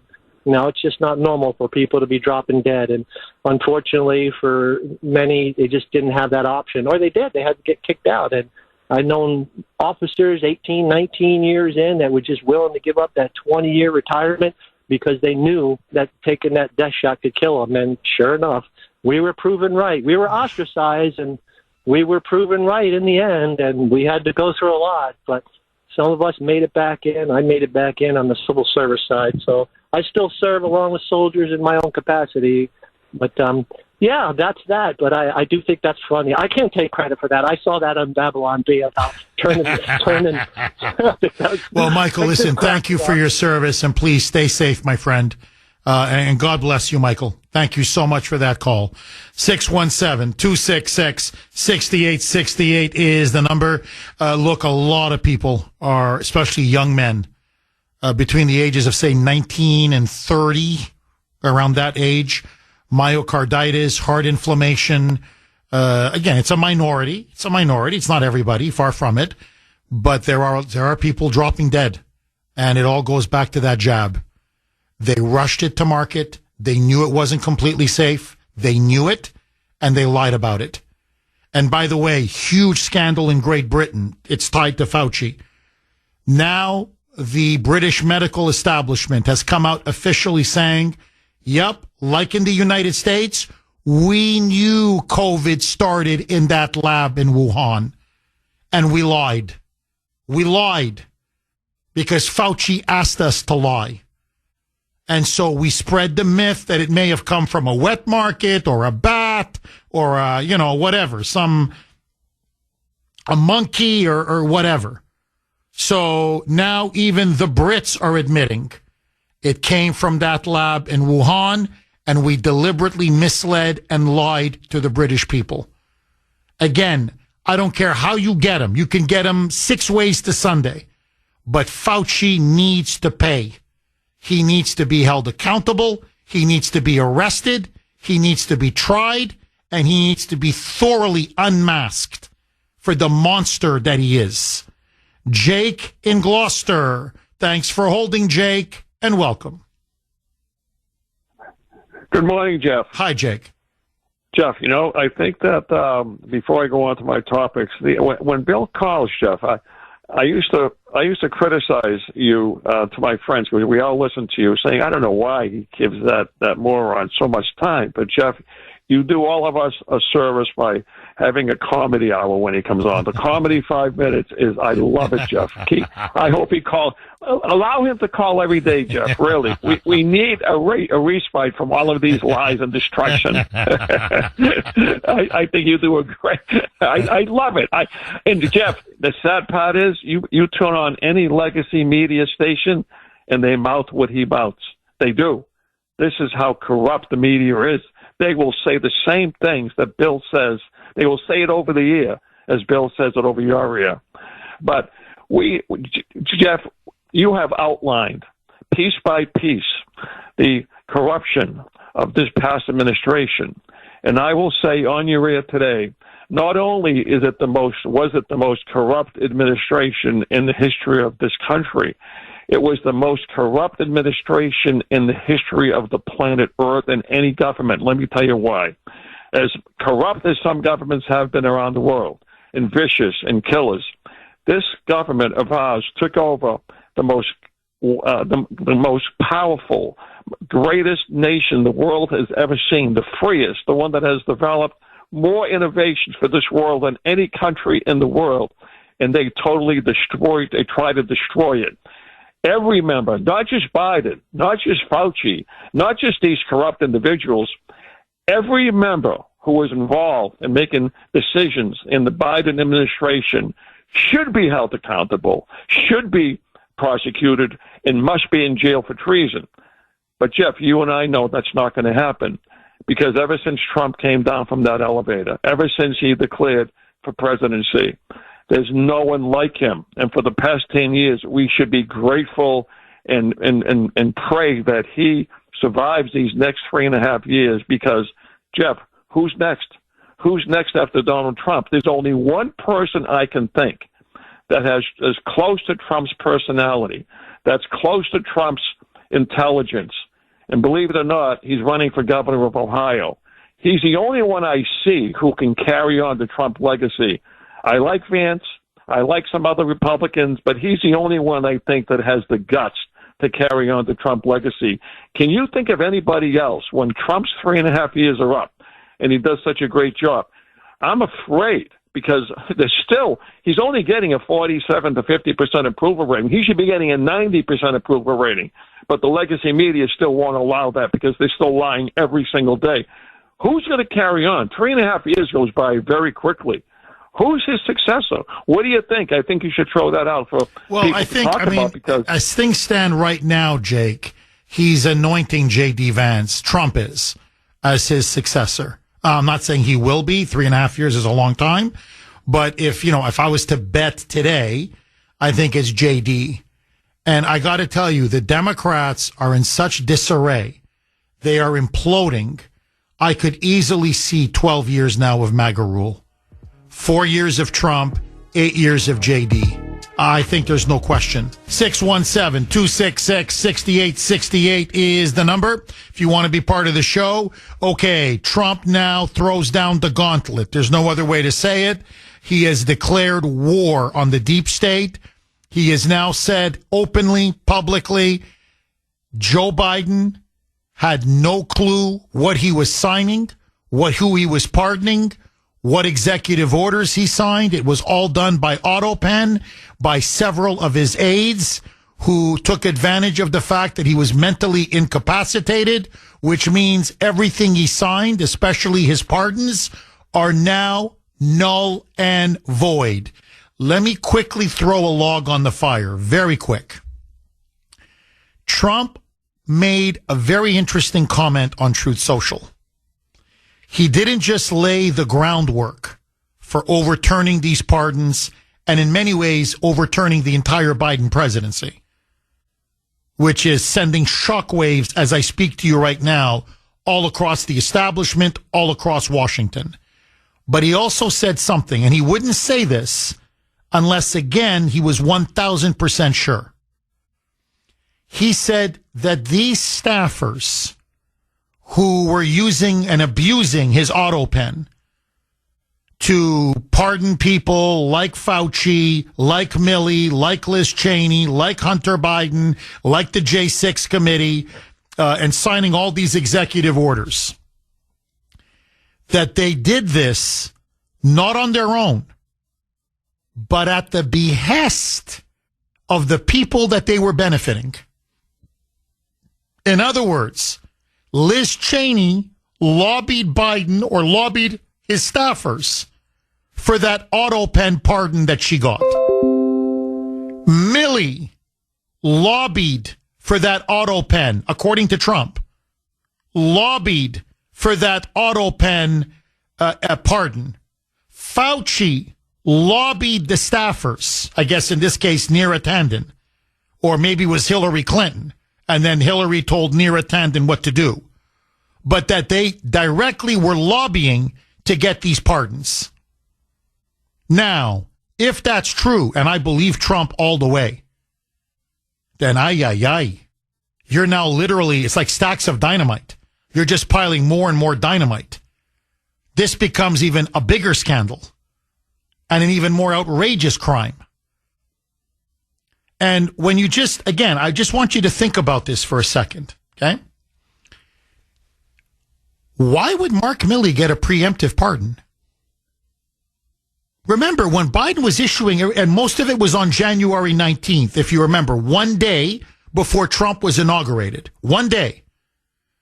Well, why does Milley, if he did everything above board, according to what he says, if the withdrawal from Afghanistan was all proper, it was all according to plan, it was all fine, as Biden said, it was our finest hour. So, if this was such an outstanding withdrawal and everything was legal and kosher, well, then why does he need a pardon? If you're innocent, what do you need a pardon for? He's a general. He's a general. If what he did on January 6th by turning down the 10,000 troops, Milley did that as well. If that was all above board, what do you need a pardon? If him calling his Chinese counterpart, as all that was taking place, saying, don't worry, I'll give you an advance warning if we ever should attack you. If this was all above board, why do you need a pardon? When he told all of his military superiors, you don't answer to the commander-in-chief. You answer to me. I am now the commander-in-chief. As I said, he usurped presidential authority. He broke the chain of command. That's illegal. If this was all above board, why does he need a pardon? What does Liz Cheney need a preemptive pardon for? What does Fauci? Remember, he pardoned Fauci for everything. Like literally everything. He just, said just we're going back, we're going back years and years and years, and whatever he did, whatever he may have done, whatever he thought of doing. In other words, I'm going to pardon this guy for absolutely everything under the sun, which, by the way, is illegal. A preemptive pardon is unconstitutional and illegal. You have to pardon someone for a specific act or a specific crime or whatever, a specific allegation. It's not a here it is, a get out of jail free card. Well, whatever you may have done, I pardon you. So why does Fauci need this? Why? I'll tell you why. Because Maria and Ledlow touched on it. He experimented on black kids. 3, 4-year-old, 5-year-old black kids who they were orphaned. They were in the foster care system. Some were literally homeless. And he said, nobody cares for these kids. So we're going to try experimental AIDS medication on them. And they died the most painful, gruesome, heinous deaths imaginable. He used young black kids, in some cases children, babies, as guinea pigs. I told you, it's something out of Mengele. What he did to dogs and animals, it's unspeakable. It's unspeakable. Never mind everything he did during COVID, and we're finding out now he's a complete liar. He lied under oath repeatedly. That's why he needs a preemptive blanket pardon. That's why he lobbied for a preemptive blanket pardon. That's why I'm telling you, Milley knows he committed countless crimes. Not just in Afghanistan on January 6th. And his phone calls to his Chinese counterpart. That's why he needs a blanket preemptive pardon. Liz Cheney knows they destroyed and deleted evidence that exonerated Donald Trump on January 6th. And that in particular, she suborned perjury. She coached Cassidy Hutchinson and told her to lie. That's why she needs a blanket preemptive pardon. So it's pretty obvious if you just stand back and say, look, let's just apply common sense. You've got a senile vegetable as the president. Let's be honest. He has no clue what he's doing. So, of course, his aides are the ones that are going to be doing the Autopen pardons. Well, why would they be pardoning these people? Unless they were lobbying them for a pardon. Or to be more accurate, someone like Hillary, who really was controlling the Autopen. They work at her disposal, like Neera Tanden. She's a Hillary loyalist all the way. She was White House staff secretary. That was her job in the Biden White House. White House staff secretary. So she had the Autopen on her most of the time. She wielded it like a weapon. So either she was getting, I want to know, did they bribe her? Did they pay her?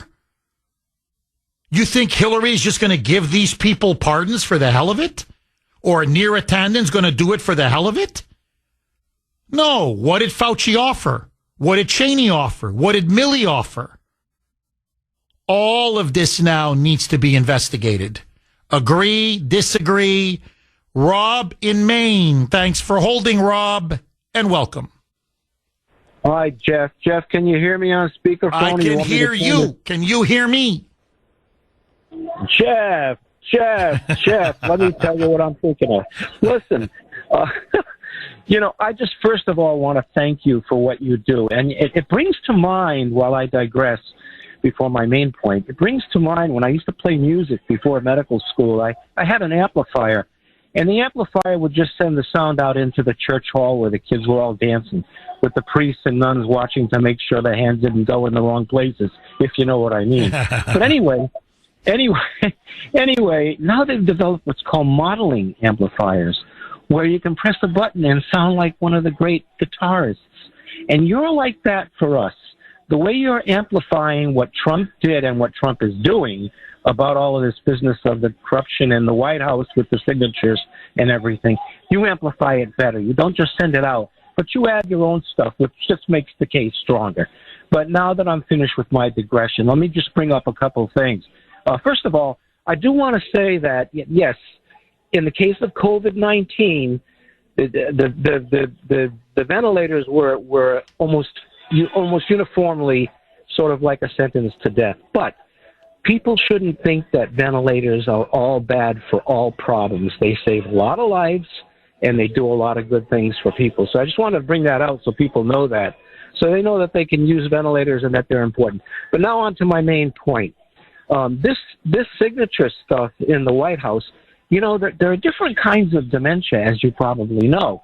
And there are different grades of dementia, and there are even lucid moments within the bad grades of dementia. The reason I bring this up is that, and Obama said this years ago about his vice president, this guy had 6 decades almost in the Senate, and he was a creep. He was he thought of himself. He would just turn on people. even the, Ku Klux Klan types that he used to be buddies with. Anyway, he might have had some lucid moments, so I don't want him excused either. I think that, yes, we should go after the bad actors that are responsible for these illegal signatures, but let's not let Biden off the hook. What do you think? I agree. Rob, I on every count, I agree. You're right. Ventilators in some cases are a must. It's just with COVID, because it's such it attacked the lungs, right? So it was a horrible thing to put them on. But overall, I agree with you. Ventilators in many cases are very good and very necessary. But to your bigger point, I agree. No, look, Joe Biden bears the responsibility for Joe Biden. He has always been corrupt. He's a traitor. I mean, look, to get to the essence of it, look, I can't think of anything worse. We're not talking about, and I'm not excusing corruption by any means, but we're not talking about, a sleazebag member of Congress or a mayor who's, rigging garbage collecting contracts. And they put a couple $100,000 in an envelope, and shazam, he picks this firm to collect the garbage. Okay? Whatever. So that's corruption. It's bad. But, who are you really selling out? I'm not excusing it. I'm just saying what Joe Biden did is the worst thing you can possibly do. You sold your country out. You sold your country down the river. And I'm not even talking, as I said, at the height of the whole Chinagate scandal with Biden. We're not talking Canada, which is bad. Don't get me wrong. It's horrible. But we're not talking Canada or Sweden or, pick Japan or whatever. And you go, well, they're screwing us on all these imports. Yeah, that's why we're running trade deficits. Yeah, we've lost a lot of jobs because of this. Bad enough. But that's still somehow an ally or a friend. No. He sold us out to the Tricoms. That's like at the height of the Cold War, selling America out to Soviet Russia. You'd be like, string this guy up. There's just some things you don't do. He sold us out to the communist Chinese.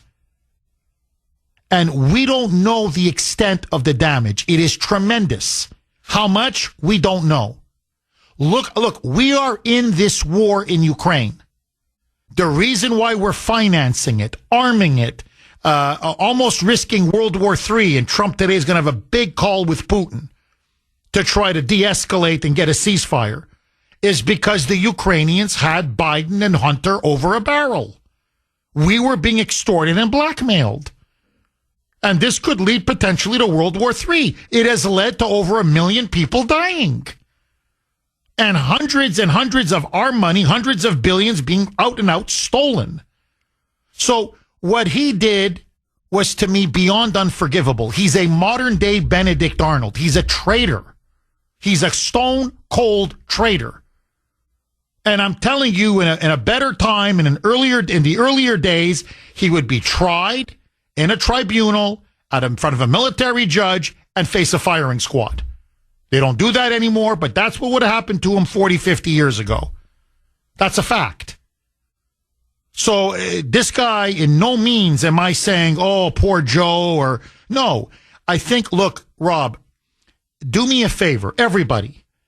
Look up Steve Nelson, Nelson. Please, don't take my word for it. New York Post. Okay, he's had a couple bombshells on this Autopen gate scandal. You got to see, these are Biden's aides. Now, they're speaking on anonymity because they know they're going to be destroyed if they put their names to who they are. But you got to see what they're describing, what the White House was like. You're in cabinet meetings, national security meetings, and he's supposed to be the president of the United States. He's got saliva drooling down his chin. His mouth is wide open. If you remember during the debate with Trump on CNN, how he would just be like mouth wide open, his eyes staring into outer space, and you're talking to him and he can't register what you're saying, or he's not making any sense, he's just babbling, they're saying that's what it was like often, not always, because they had him shut up on cocktails. So sometimes he was lucid or semi-lucid, but they go often he was like this. Now, it's funny, it's comedic if it wasn't so serious. So think about it. Are we going to go to war against Russia? Can somebody wipe the saliva? It's drooling down his lip again. Somebody get a Kleenex, please. Really? Are we going to send another $100 billion to Ukraine? Well, no, because we just got a back message from Putin or Putin's people saying that if we escalate, they may nuke Kiev, or they may nuke Lviv, or they may nuke, I don't know, Kursk, or they may nuke Kharkiv. Like, in other words, you know, this could be a nuclear war here. Joey wants his ice cream. How can you tell? I can read his eyes. Like, this is what we had in the White House. Now, so who made the decision to send all the hundreds of billions of dollars? We don't know. I mean, it was under his signature, but now we know others signed on his behalf.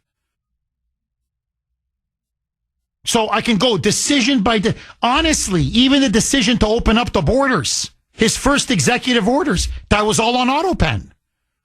So who ultimately made the decision to open up the borders? I don't know. We don't know. So on decision after decision after decision after decision, the question now is, was this guy ever in a right state of mind? And who was really running the presidency? We've never had, look, I'm telling you, if you went to Tom Clancy, or if you went to Jean Le Carré and laid out this scenario, he'd say, bull, you know what, I can't say it. Bravo Sierra, no one's going to believe this. Like, as fiction, I can't sell this. You think I can write a novel and people go, yeah, right. He's so senile, they're writing his executive orders, they're doing his pardons, they're signing his legislation for him. Come on. Hey, I got to make it semi-believable. That's why my books sell. And that's why Trump is saying, I want you, this has got to be investigated. Because he's got staff members of Biden admitting Biden was in the room and he had no clue what we were doing. And we were just Autopen. We were just signing everything in his name. Now, and again, I sound like a broken record. Where are the Republicans? That's why they should have impeached him. Had they impeached him, all of this would have come out. So again, where are they now? I don't know what these people do up there. Honest to God, I don't know what John Thune does. I don't know what Mike Johnson does. Notice who's driving everything. It's Trump. I mean, every time I look, who's the guy pushing the government forward? Passing this executive order, that executive order, making news, trying to hold people accountable, fighting the swamp every single day, 20, 21, 22 hours a day. The guy barely sleeps 2 hours a day. It's Trump. He's the only one. I mean, I'm not saying he's not getting help. Rubio's doing a good job. JD's doing a fantastic job. There are some members in the cabinet that are just killing it and working long, hard hours. But I mean, come on now. Mike Johnson, how come I can stand here and easily explain what a massive scandal this is? Why isn't Mike Johnson? Heads should be rolling over this. There should be subpoenas flying left, right, and center. Pam Bondi should be out of her mind right now.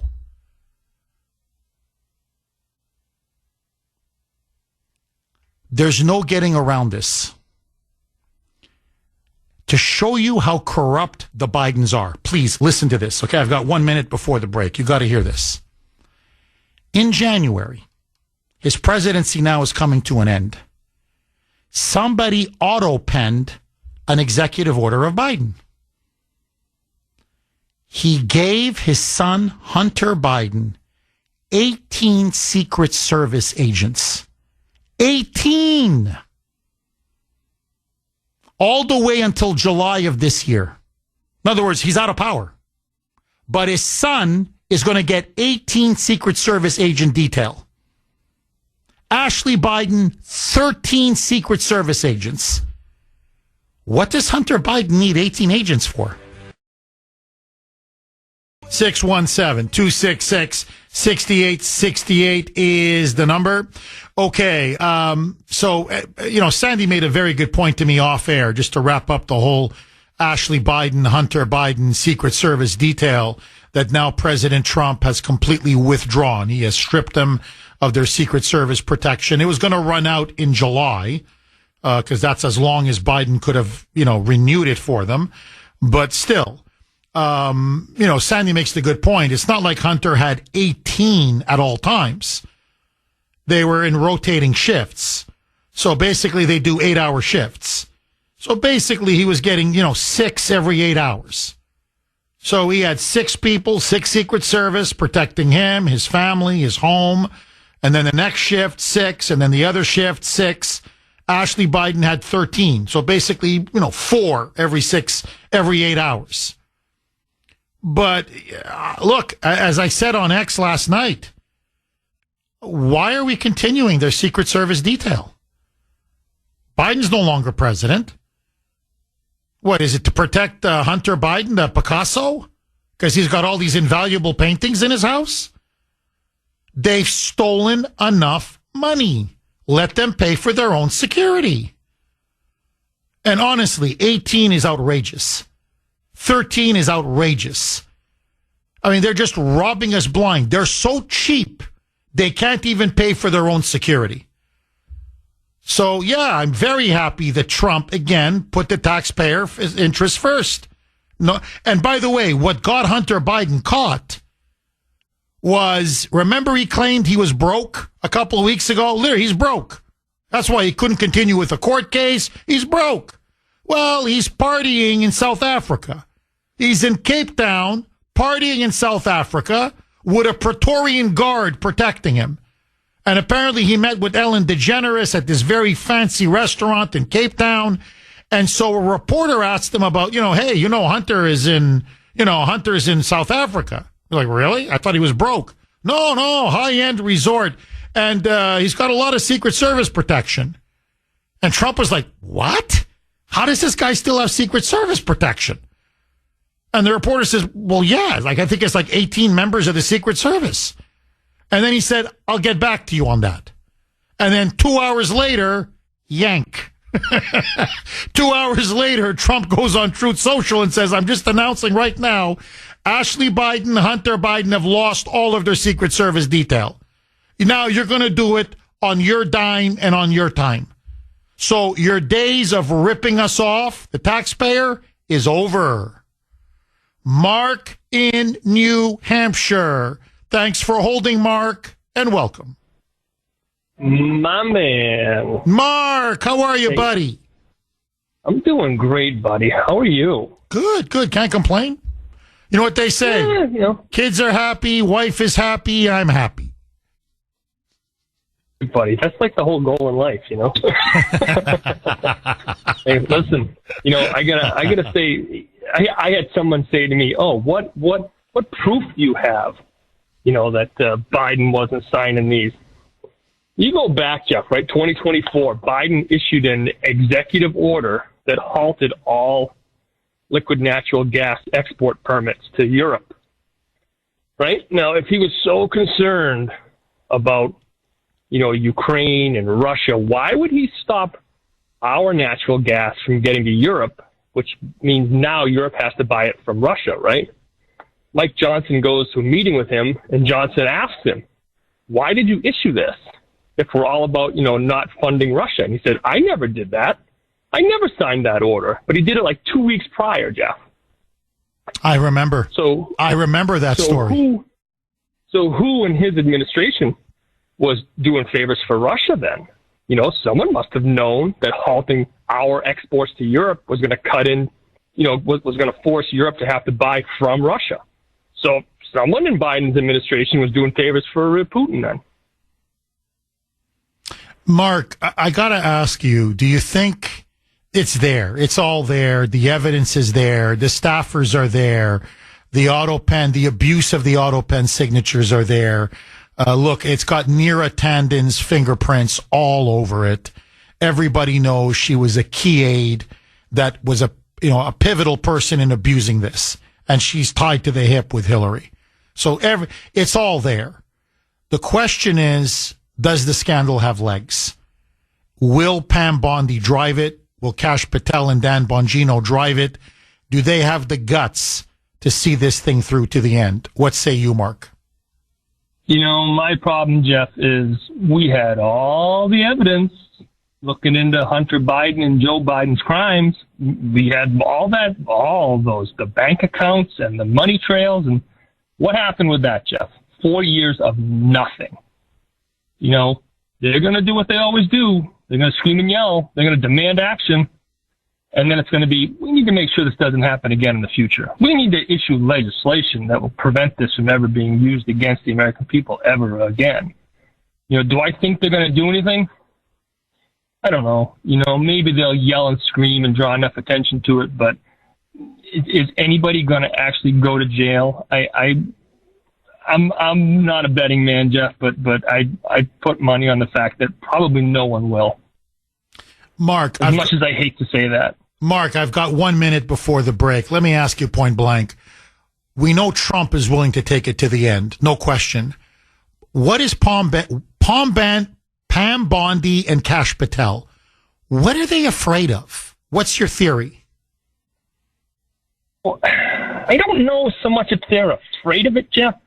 I think part of the problem is they don't want to burn any, I don't want to say collateral, but I don't think, I think their feelings is if they nuke this entire thing, they're going to lose any support they have with, the people out on the street. And they're going to be really hampered in a lot of their other efforts. And I just don't think they have the stomach for it. I really don't. You're going to have people in Congress coming out saying, look, this is good. You're pointing it out, but, and they're going to push them to sweep it under the rug like they always do.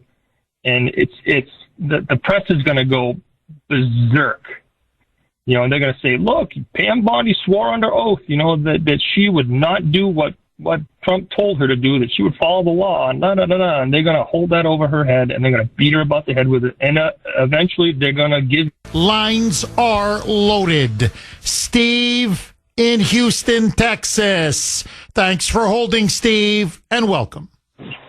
Hey, good morning, Jeff. Hi, Steve. Okay, so I remember a few years back during Biden's presidency that there was some sort of scandal. I can't put my finger on it, but they said that it might have been the DOJ that come out and said that he was too mentally unfit to pursue any charges or scrutiny on it. Yes. And not a single clown in the mainstream media asked, well, if he's too unfit to stand trial, what the hell is he doing as our president? So maybe he was too unfit to do these executive orders and these pardons. Oh, there's no question. Steve, there's no question. Look, Hur was the one, the special counsel or whatever, the independent counsel who investigated Biden. And he wrote his report, and he concluded this was over the destruction of documents that he held that were clearly, highly classified, and he was moving them around. And they're saying, look, he clearly broke the law. He knowingly broke the law. He should be prosecuted. Because remember, they were going after Trump for classified documents. And then Hur said, but I'm telling you, and then he referenced several interviews they had with Biden one-on-one. And he said, based off of those interviews, he goes, I'm telling you that his cognitive decline is so bad, his memory is so bad, that he would be looked upon with sympathy in a jury. Basically as like your father or uncle or whoever, grandfather who's battling Alzheimer's and senility. And so we could take it to court, but we'd lose in court because the jury would never convict somebody as mentally weak and frail as Biden. And that's that's why we've been calling for the release of the tapes, because Her said, well, no, we asked him about Beau Biden and he thought Beau Biden was alive. And we're like, no, Beau Biden is dead. And then Joe Biden said, no, Hunter is dead. And they're like, no, Hunter is alive. Your son, Beau Biden, died in a hospital from cancer in Delaware. And Biden was denying it. And then the other time they said, then we kept talking, and then Biden was going on that he's vice president, that he's serving under Obama. And they said, excuse me, sir, you are president of the United States. You were vice president, but you're no longer vice president. You are now president. And he kept insisting he was vice president. And Her documented that. So it was, and so it was so damaging. And then, look, Steve, just what Mark in New Hampshire said, I remember that story very well, where Mike Johnson said, hey, look, I came out of a meeting with the guy, and I said, I don't understand this. You've literally now prevented the United States from selling liquefied natural gas to Europe. All you're doing now is pushing the Europeans to buy the gas from Russia. They have no other option. So you're literally, pumping fuel, economic fuel. You're sending money to Russia, to Putin. You're funding his war machine. So I don't understand. We're sending Ukraine money and weapons, but we're forcing them to buy all this natural gas from Russia. Why would you do that? And Biden and Johnson said he was adamant. He wouldn't let it go. I didn't do that. I don't know what you're talking about. I never did that. And by the way, there were other times where Biden would often say, I didn't do that. And Republicans and they thought he was playing dumb, right? They're like, of course you did. Don't play stupid. But now maybe, the guy's suffering from senility. Like maybe he forgot, or maybe I'm not really, maybe like, he's in one of those moments and there's the Autopen and they're just issuing executive orders and he has no clue what's going on. And then when he's more cognizant, when his mind has recovered a little bit with the drugs and the cocktails, suddenly, he's more, he's more awake and his memory's a little better. And then he's like, I didn't do that. And he's looking around like, I don't understand. Well, why are you people saying I did it? We're like, well, look, there's the executive order. Look, here's your signature on it.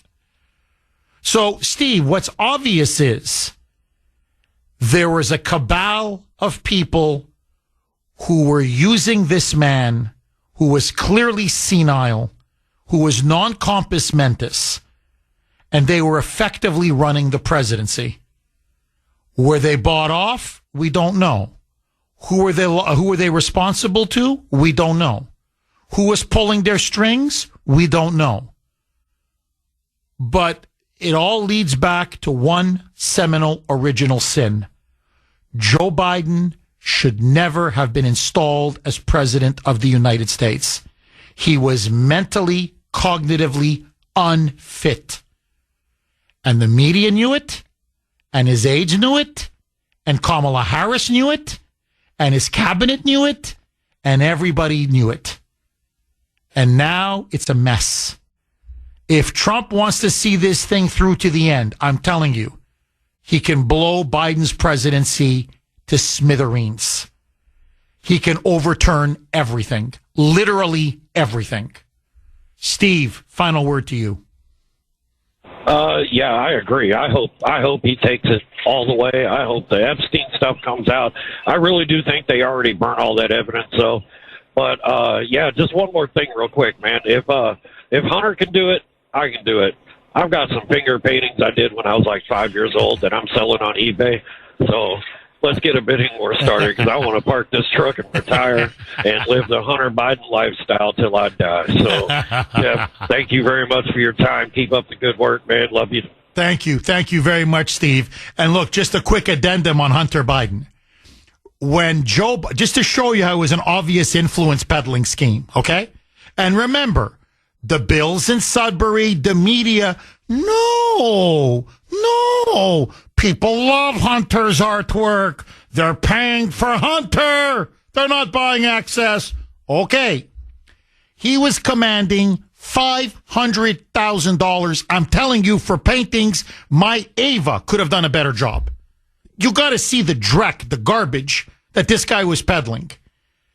The second his father left the White House, in other words, there's no influence left to sell. You know how many paintings Hunter Biden has sold? 0.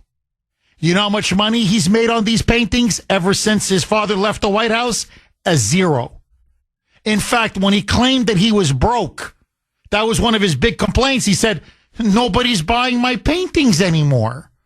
So I don't understand. You went from Picasso, Michelangelo, to suddenly now, my Ava can command, Daddy will buy her paintings for $5. Hey, she makes a painting. Okay, here's $5, sweetheart. Daddy's going to put it on his wall in his office at the house. So even my daughter, my wonderful Ava, can sell a painting to me for $5. Joe won't even buy Hunter's painting for $1. That's Mr. Picasso for you. So, no, it was obvious. You want to get access to Joe? Buy Hunter's painting.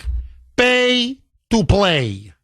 David in Brookline. Thanks for holding, David, and welcome. Good morning, Jeff. Where in the People's Republic of Brookline, if you wear 2 masks, it's twice as good as wearing 1. And they are out and about this morning. I'm telling you, I'm sure you've seen it, but more so here. Jeff, stream of consciousness, I just want to go quickly.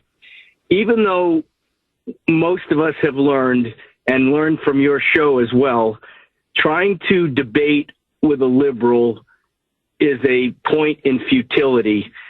To Bill in Sudbury, though, I'll try again. It goes to your first point of the day. Do you remember when President Trump got inaugurated 2 months ago, all those executive orders? Okay, I know some of the elimination matches to get to, or games to get to 64 teams actually begins today. But, March Madness really kicks off this Thursday, the college basketball tournament. We have a nice, we're doing a nice little pool here at the office, Sandy, Mike, myself, and all eyes are on me right now. Sandy has picked her bracket.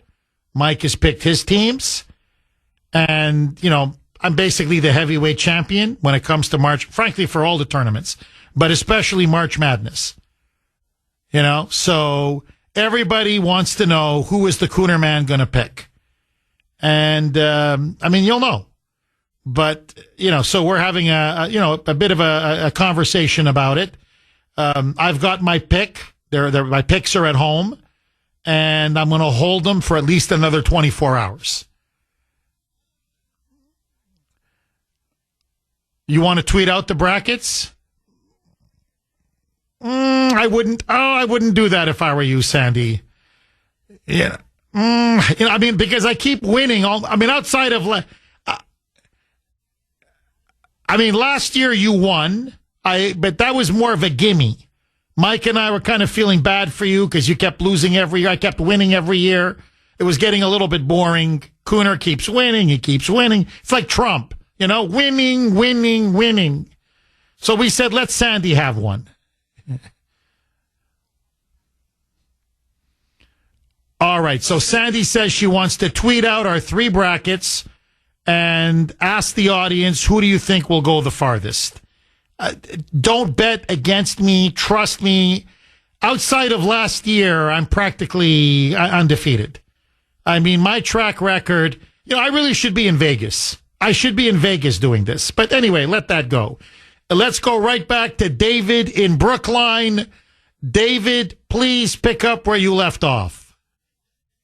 The tough thing of that is once you put money down, your brackets, for some reason, they don't seem to work as well. I always notice that. Anyway, Jeff, President Trump, and this is back to Bill in Sudbury. President Trump, as you said earlier, sat in front of a camera. But what struck me, and what you said reminded me, he gave comical and insightful and detailed commentary on many of the things he was signing that seemed like, what is that all about? But then he explained it.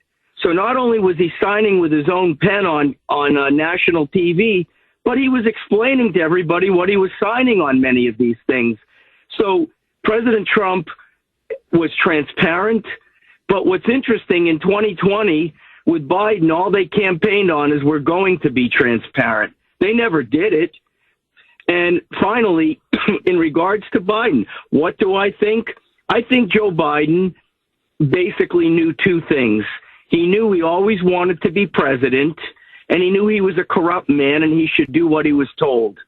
Do you remember early in his presidency, Jeff, he said on camera, and you've brought this up, he said, "Oh, I'm going to get in trouble if I say this." What president talks like that? Who's he going to be in trouble from? And I guess one final point. I never understood early in his presidency and throughout, they were always meeting in Delaware. Why? No visitor logs. And so a lot of these executive orders, which were not done in the light of day or transparent, they were following after meetings in Delaware with who knows who. The whole thing is a farce, Jeff, when you think about it. You're dead on. David, Can I ask you this? Because you're on fire. You're completely right. In fact, when I think about it, and I'm thinking, and I'm just going through my memory here, I don't think I ever saw Biden, publicly in front of a camera with a pen sign anything. Sign legislation, sign a bill, pardon, executive order, judicial appointment. David, am I wrong? I'll answer you this way, Jeff.